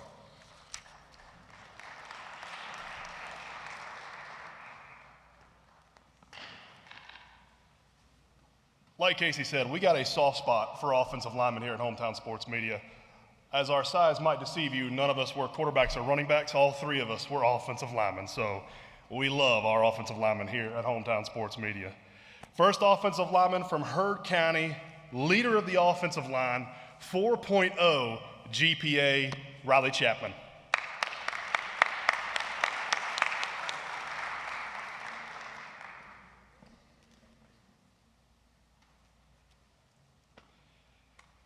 From Central, 3-year starter, 2-year team captain, 88% blocking efficiency, and 19 pancakes, Eli Somerville.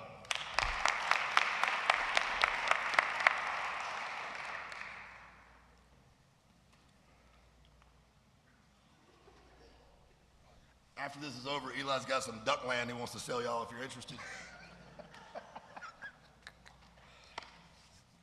From Bowden High School, 86% blocking efficiency over 15 games, 36 pancakes, Jalen Simons.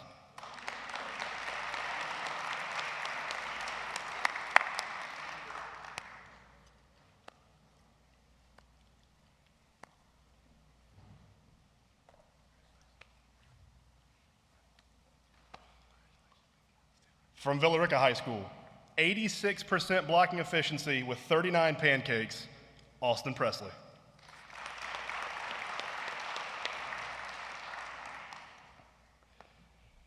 From Temple High School, the highest graded lineman on 3,500 rushing offensive yards, 75 pancakes, Big Dom Nicolosi.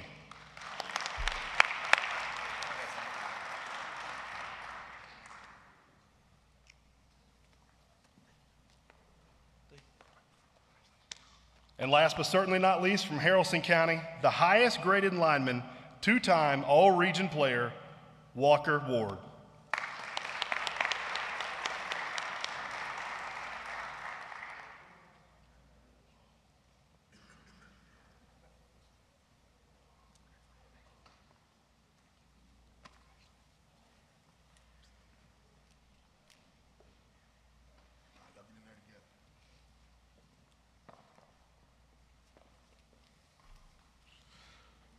Let's hear it for these young men.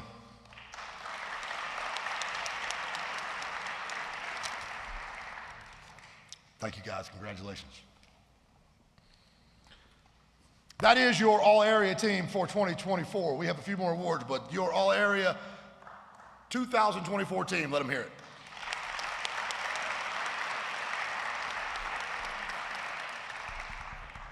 It's time now for the Coach of the Year award. I'm a fan of this guy. I'm a fan of all of our coaches. Coaches are very important to us at Hometown Sports Media. In fact, we understand, because a lot of us have been coaches, are coaches, the stress that is on a football coach. A high school football coach is first and foremost a professional educator whose livelihood a lot of times depends on whether a 15-year-old holds on to a football.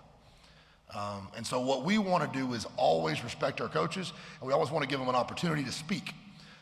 We give a 30-minute coaches interview every week to every single coach that plays before their game, so that they get a chance to speak to the people of their community and say whatever they need to say. It's the single most important thing we do. So when we give out a Coach of the Year award, you're all our Coach of the Year. You are. We love you. We appreciate you. If it wasn't for you, we couldn't do this. If you didn't give us the support you give us, we couldn't do this, guys. So thank you. We love you. Thank you so much. And if there's ever anything you need from us, you know to pick up the phone and call us. I got to find somebody to give this award. As an offensive lineman, I understood. I played for the second winningest coach in the history of high school football, Robert Davis, and I'm proud of that. I am. Are you? Yep, we're proud of that. However, if you ask me who I played for, that's not the first name that comes out of my mouth. It's Brian Way. He was my offensive line coach. He was my position coach. He was the one who shepherded me through. All them hogs standing up here. Am I wrong about your offensive line coach? That's Daddy, right? That's the one that's going to take care of you. He always has your back. I had a guy who taught me not only to be a football player, but how to be a man. I was a goofball, and he showed me how to be a man. Nobody in my life has ever expected more from me than Coach Way.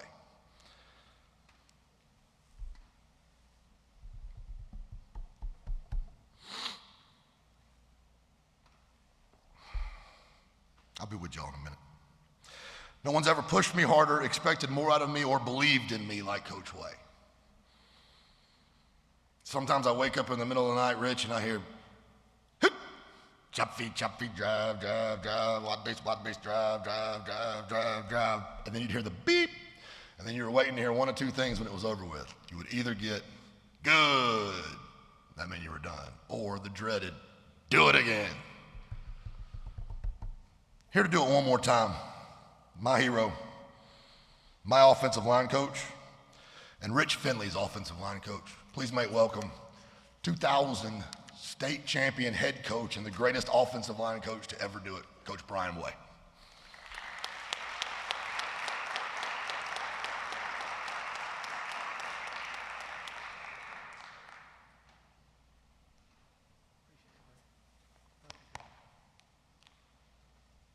Good evening. How y'all doing? First of all, just want to say that it's both a pleasure and an honor to be here. I'm not real sure where here is.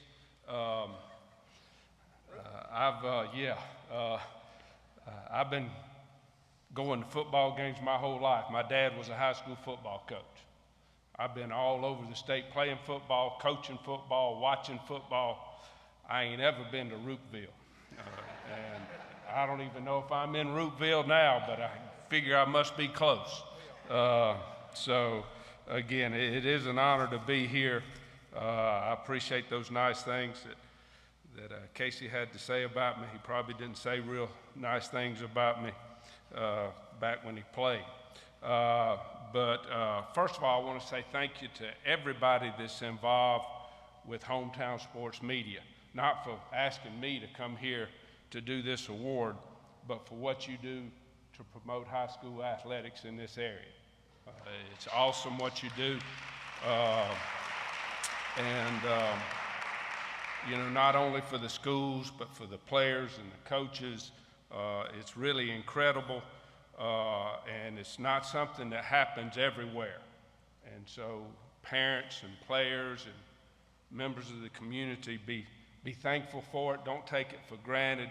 Please support those businesses that support Hometown Sports Media, because they're not doing it to get rich. Okay, they're doing it because they love these guys right here, and they love these guys over here. So I appreciate it. Again, special thanks to Casey for inviting me here tonight to present the Coach of the Year award.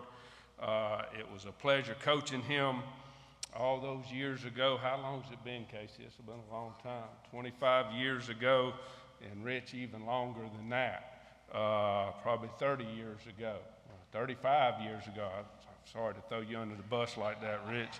I was only 12 when I coached Rich, so.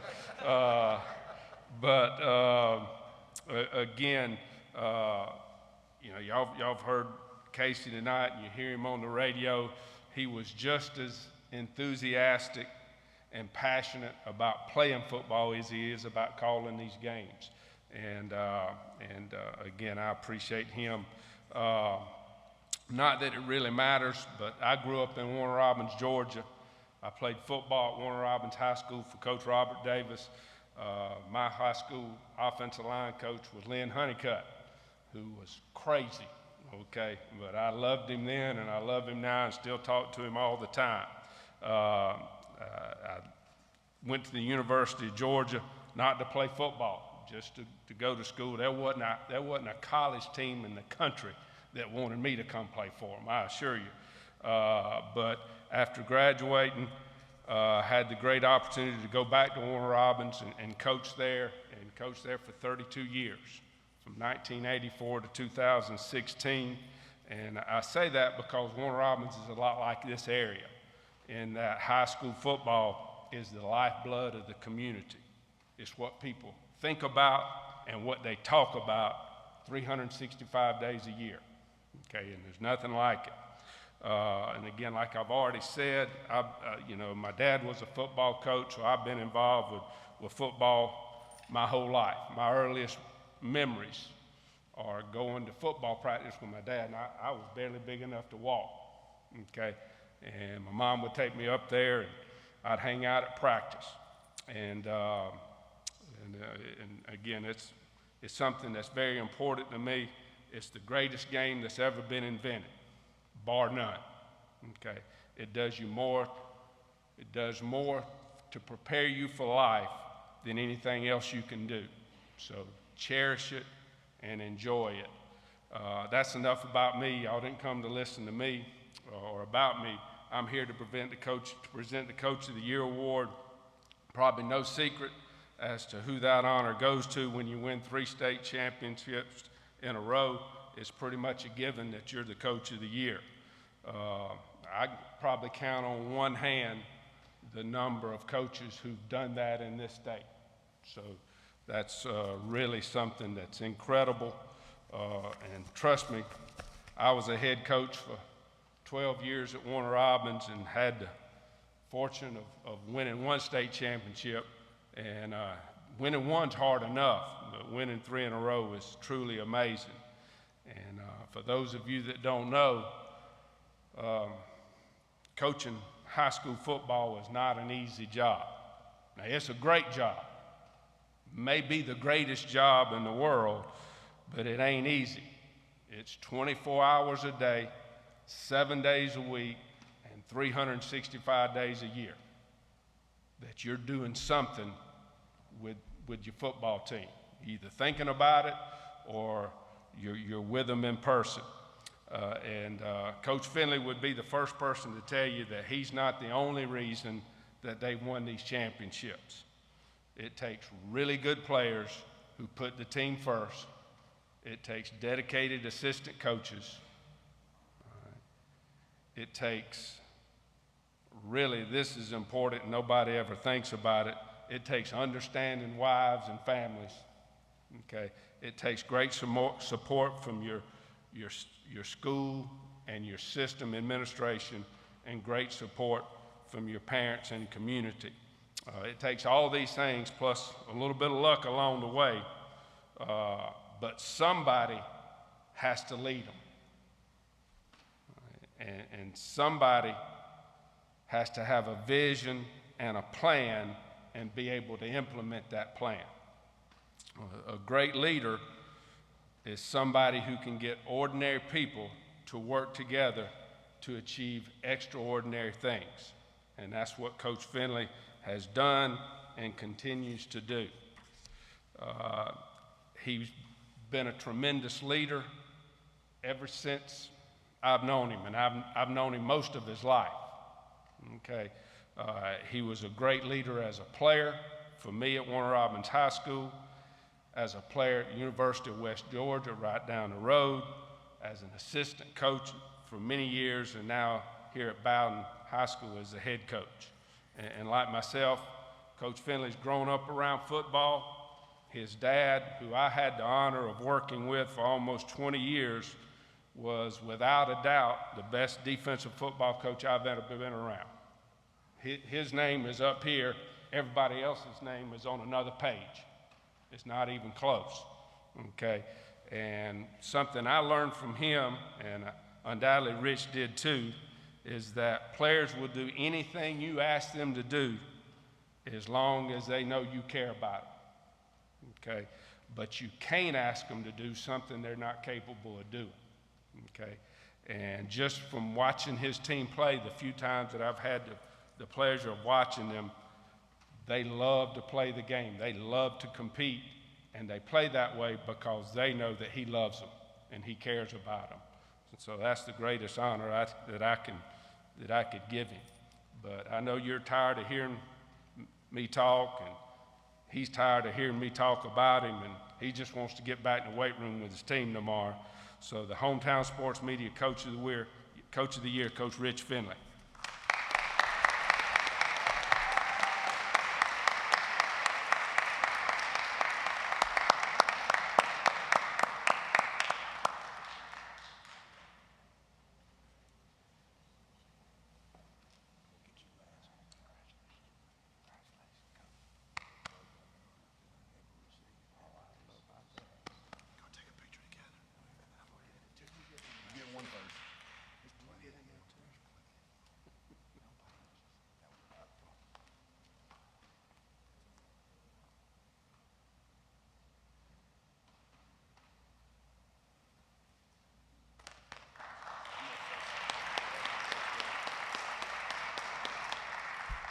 I want to say something to all these guys out here, all these players, and all these parents out here.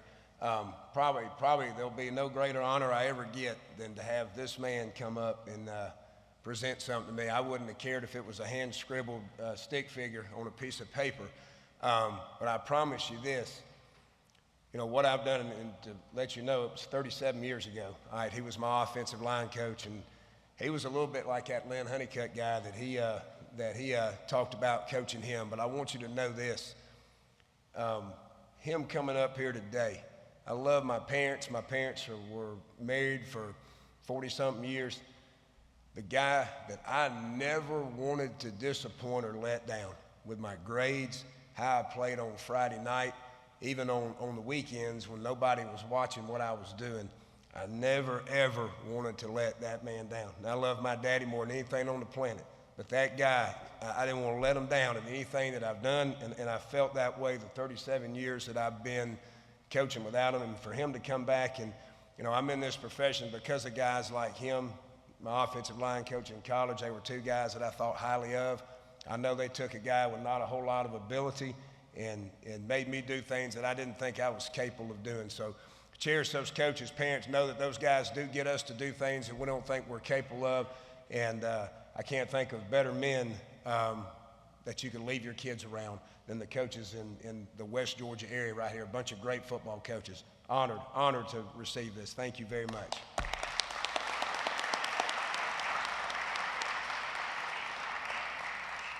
Not only did he produce a three-time state champion back to back, and me, he also produced the director of media relations for the GHSA, Marvin James, who's the guy that gives us all of our contracts to cover all this stuff, which is a heck of a loop. It makes me very happy. Coach, thank you so much. It was wild. You guys will get it. I called him to do it, and he was like, I'm so honored. Like, I was going to have to talk to him. He was so excited, Rich, to do this. When did he see him? It was right before he started coming down. He realized he was up there. Nice. Iron Man of the Year. I'm not even going to do an introduction. I'm just going to say, Bryce, come give it.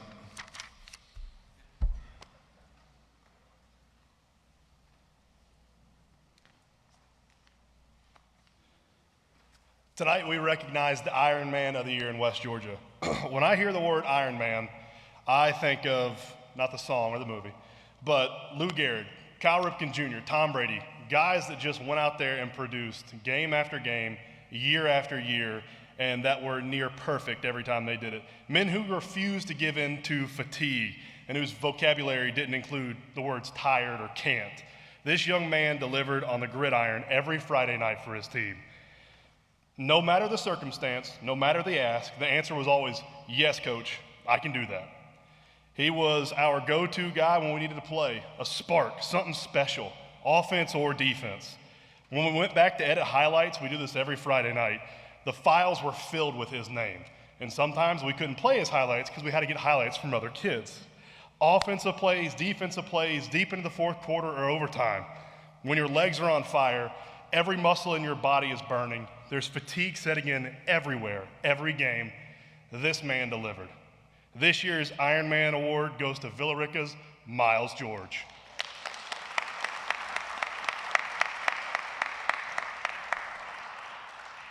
Down the middle, Miles George has it. Miles George catches it across the 40, across the 25.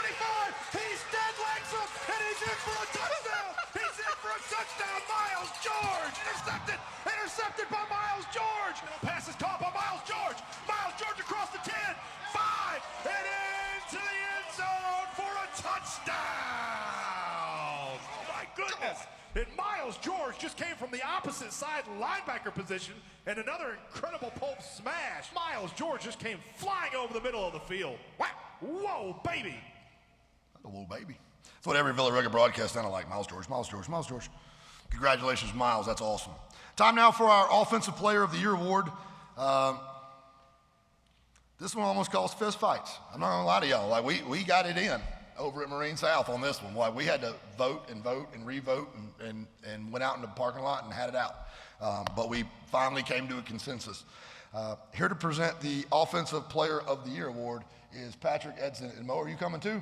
And Maurice Nunn.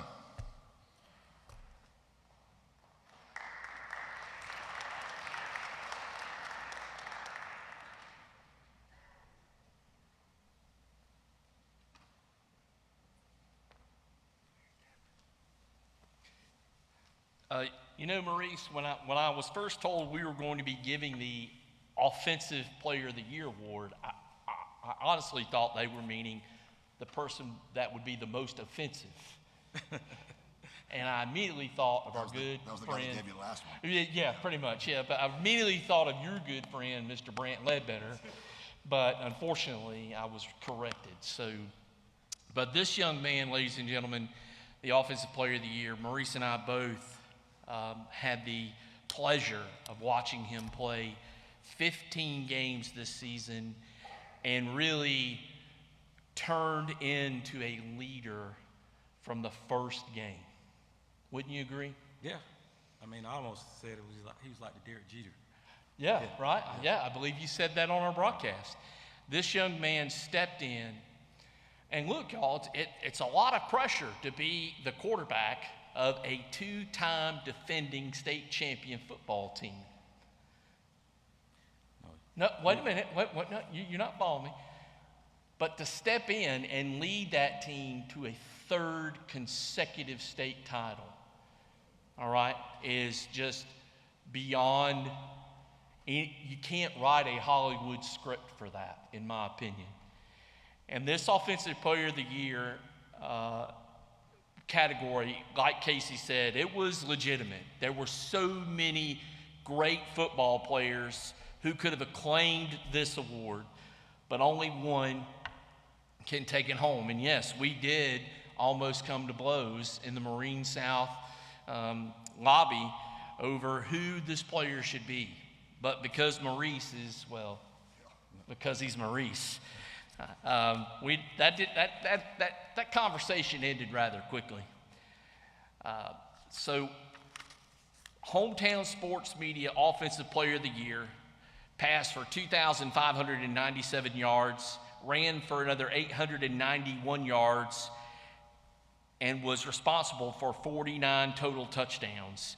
And that player this year is from Bowden High School, CM3, Charles Maxwell III.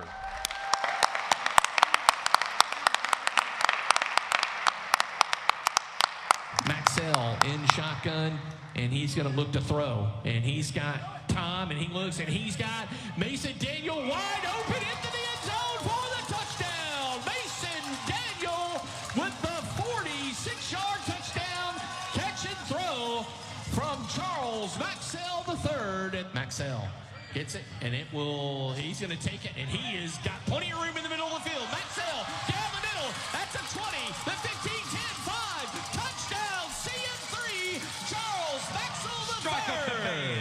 A 57-yard touchdown run by Charles Maxwell III. Congratulations, Charles. That is outstanding, and CM3 is a great nickname.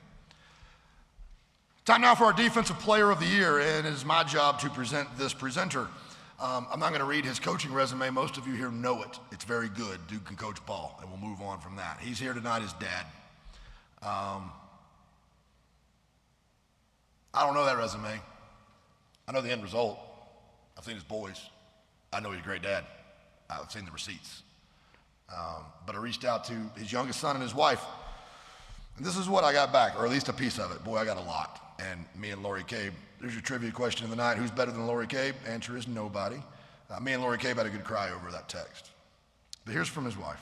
The line between daddy and coach has always been tough for Shane. He has always said that his boys have to be so good that even Ray Charles could see their greatness to keep the masses from yelling daddy ball. I have the honor of being the voice of the Braves for a period of time, and I'm going back to do it again, and I've interviewed Shane a lot. And interviewing Shane post-game, when Max has had 7 tackles for losses, 3 sacks, and scored a touchdown, and he names every kid on the team before he gets to Max. And I'll bring Max up, and he'll look down at the table, and he'll look up, and he'll go, he's pretty good. Well, this year, Max Lassiter made it where his daddy could brag on him. He made it where he had to brag on him. He made it where there was no way to ignore him, and that made me so happy. However, tonight, Shane, I want you to come up here as dad and not as Coach Lassiter, and I want you to give a Defensive Player of the Year award to your son. Come on up here.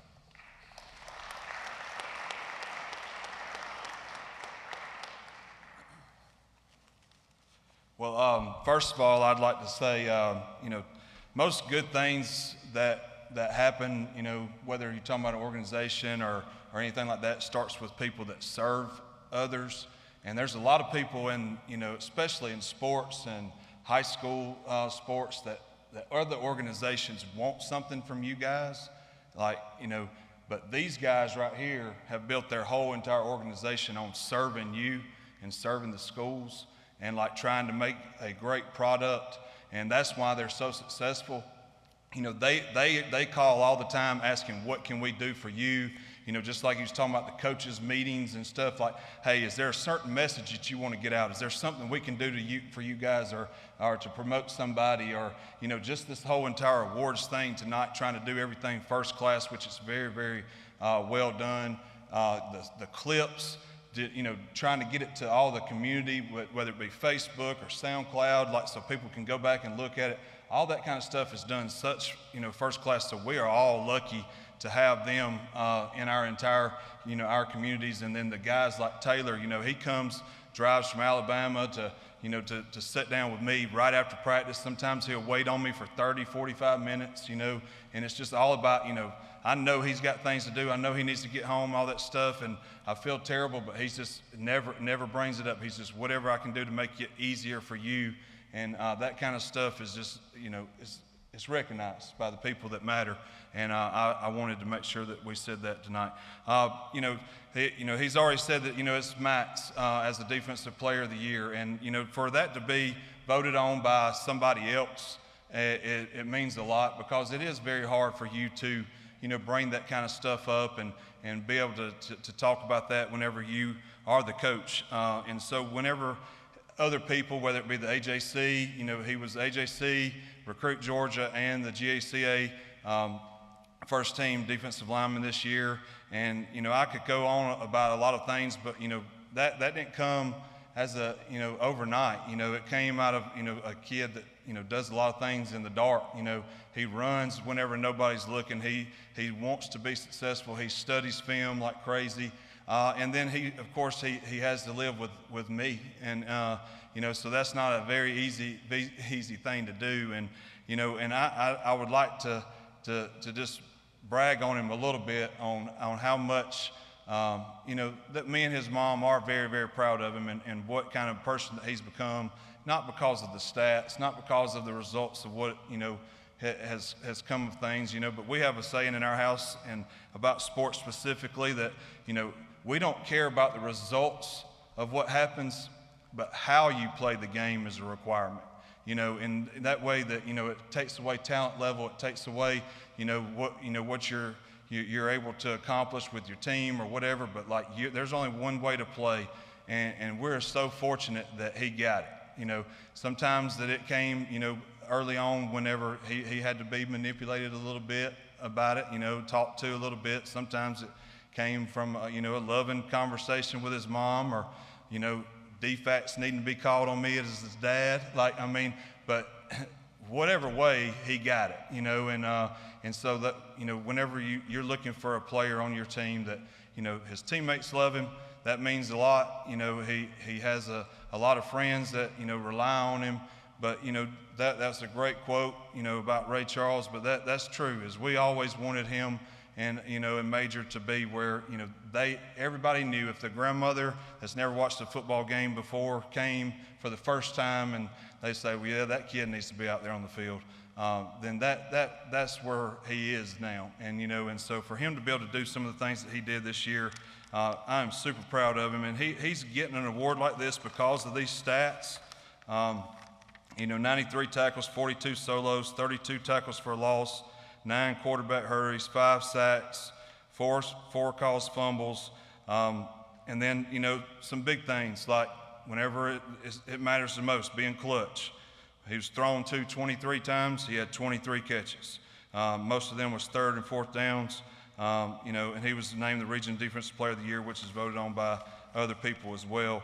And so, that's a big thing, but something like, that you can't put a stat on is, he broke his hand in game 10 in the third quarter of game 10, and of course we had the playoff the next week, and we go to the doctor on Saturday morning.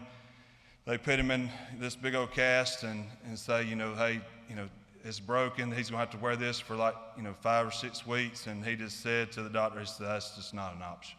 I didn't say that. His mama didn't say that. He just said, that's just not an option. And so what we did is he said, well, we could he could have surgery, and it's going to hurt like crazy, and put a pin in it, but it would technically be functional if he could just make it happen and play with it. And Matt said, that's what we'll do. So he had surgery, missed that day of practice. That was it that he missed. And then the second play of the game takes a touchdown to the house, played with a glove, no cast, no nothing, and ended up making 13 tackles in that game. And so he was not only just out there just to be out there, but he was out there productive. And because most importantly, he wanted to be out there, and he has that drive and grit. And I'm looking forward to it, to coaching him one more year. And it's by far been the most fun thing that I've ever done. I had a great mentor, and we got to see it with that one right there, where Coach Barron coached Austin, and I was super worried about it throughout all the times that they were growing up, and and he just tells me all the time to try to enjoy it and separate it. We'll push him. I'll be on him harder than anybody else, but at the same time, trying to enjoy it, and I hope that he knows how much that I do enjoy it. Defensive Player of the Year, Matt Lassiter.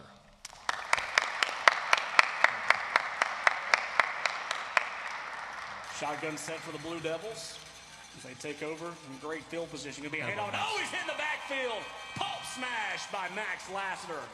So up to the 43-yard line they go. Elbert County now moving from right to left as you listen. Oh, and he's hitting the backfield. Another pulp smash. Fumble on the play, but Elbert County will recover again. Max Lassiter with a pulp smash. That was brought to you by Incredible Pulp Lemonade. 3rd down and 2 from the 14. It'll be ahead of. Oh, he's stuffed behind the 15-yard line of the 16.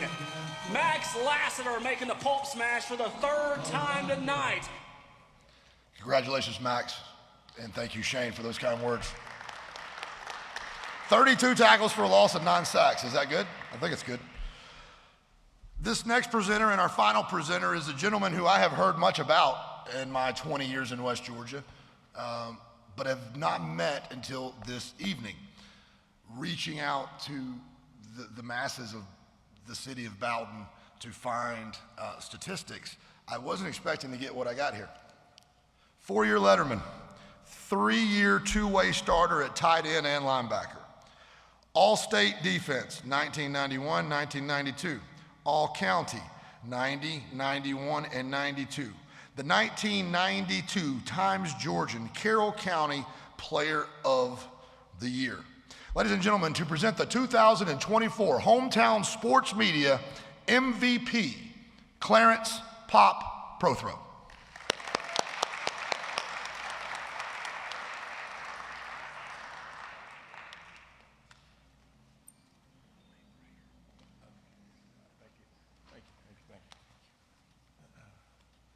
All right, good evening, everyone.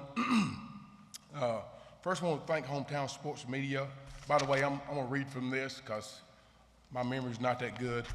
I want to thank Hometown Sports Media for putting on this event for the kids in the community.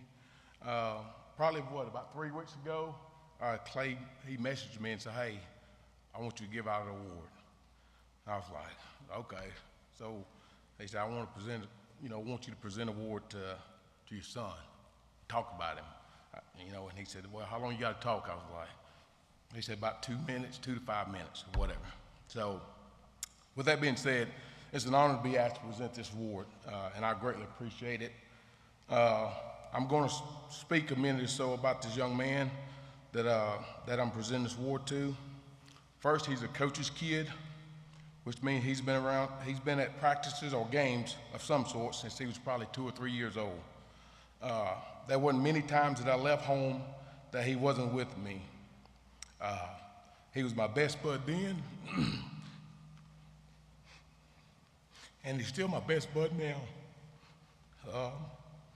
Many of you know him by what he does on the football field on Friday nights, but not many see the work he puts in to perfect his craft by catching balls in our yard or at the high school, running routes, or going and getting work in on Saturdays or Sundays with his trainer, Coach K, or going to different camps to get better. Many of you see his talent during games. He carries a 3.8 GPA in school, so he also gets it done in the classroom as well. But let me tell you, he's even a better person outside of sports. That's what I'm the most proudest of.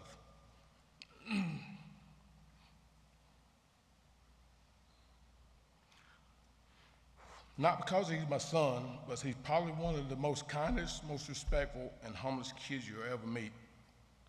He loves to go to youth night on Wednesday nights and church on Sundays whenever he's not at camps. He's going to do great things in life because of who he is and how he goes about it. I pray that he never loses his faith or changes who he is. Even though he doesn't like the limelight, and I'm going to give a few accolades and stats on this young man. He's the first receiver to ever reach 1,000 yards in a season. He had 56 catches for 1,203 yards and 22 touchdowns. He was selected as Region Playmaker of the Year for Region 7A D2. He was best receiver for the 2024 team, offensive MVP for the 2024 team. He was the first team All-State for Class A D2. He was AJC first team All-State wide receiver for all classifications this past year. He has over 35 power offers. He was one of 50 juniors in the entire country to be selected to play in the Under Armour All-American game this past year, which is a huge achievement since they started letting juniors play this past year. And on March the 17th, he will be in Macon and be recognized by the Macon Touchdown Club as a member of the Super 7. He's one of 7 kids in the state will be honored that night. Lastly, he's a 3-time state champion for the Bowden Red Devils football team. Your 2024 Hometown Sports Media MVP of the Year is Mr. Caden Prothrow.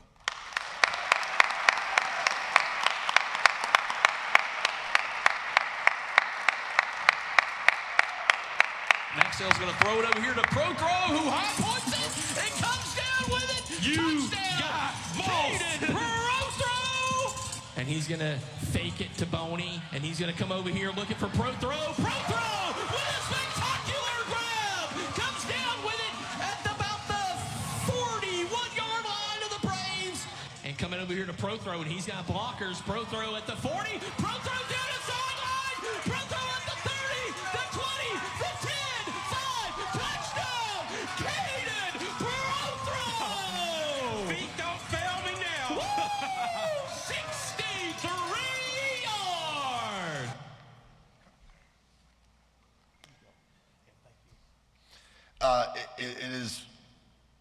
It is not a coincidence that I keep having fathers come up here and talk to their sons.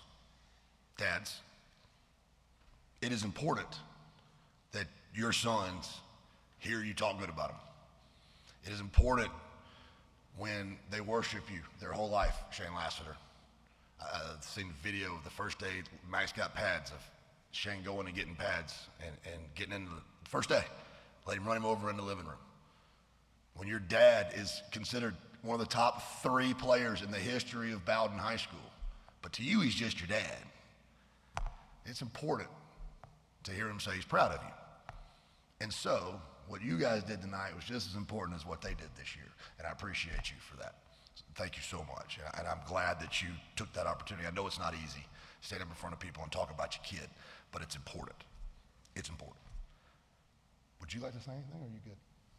That is going to do it for us tonight. We have playoff basketball tomorrow and the next day, and then we will be doing baseball as well. So make sure that you shop with the people who spend money so that your kids can be on the radio. If you like this, if you think this is great, this is expensive. We're not making any money. In fact, all of the profit is sitting in their laps right now, which is the way it's supposed to be. That's going to do it for us tonight. Kids, everybody that got something, come on stage. We're going to take a big picture. Actually, stairs. Let's do it on the stairs right here, guys. Thank you guys so much for coming out. If you don't have the app, download it. Follow us on social media. Billy Lindahl in the back, MVP of Hometown Sports Media. I love you. Thank you so much. And Mindset Media, thank you for being here in the Times Georgian. Until next year, folks, love you. Mean it.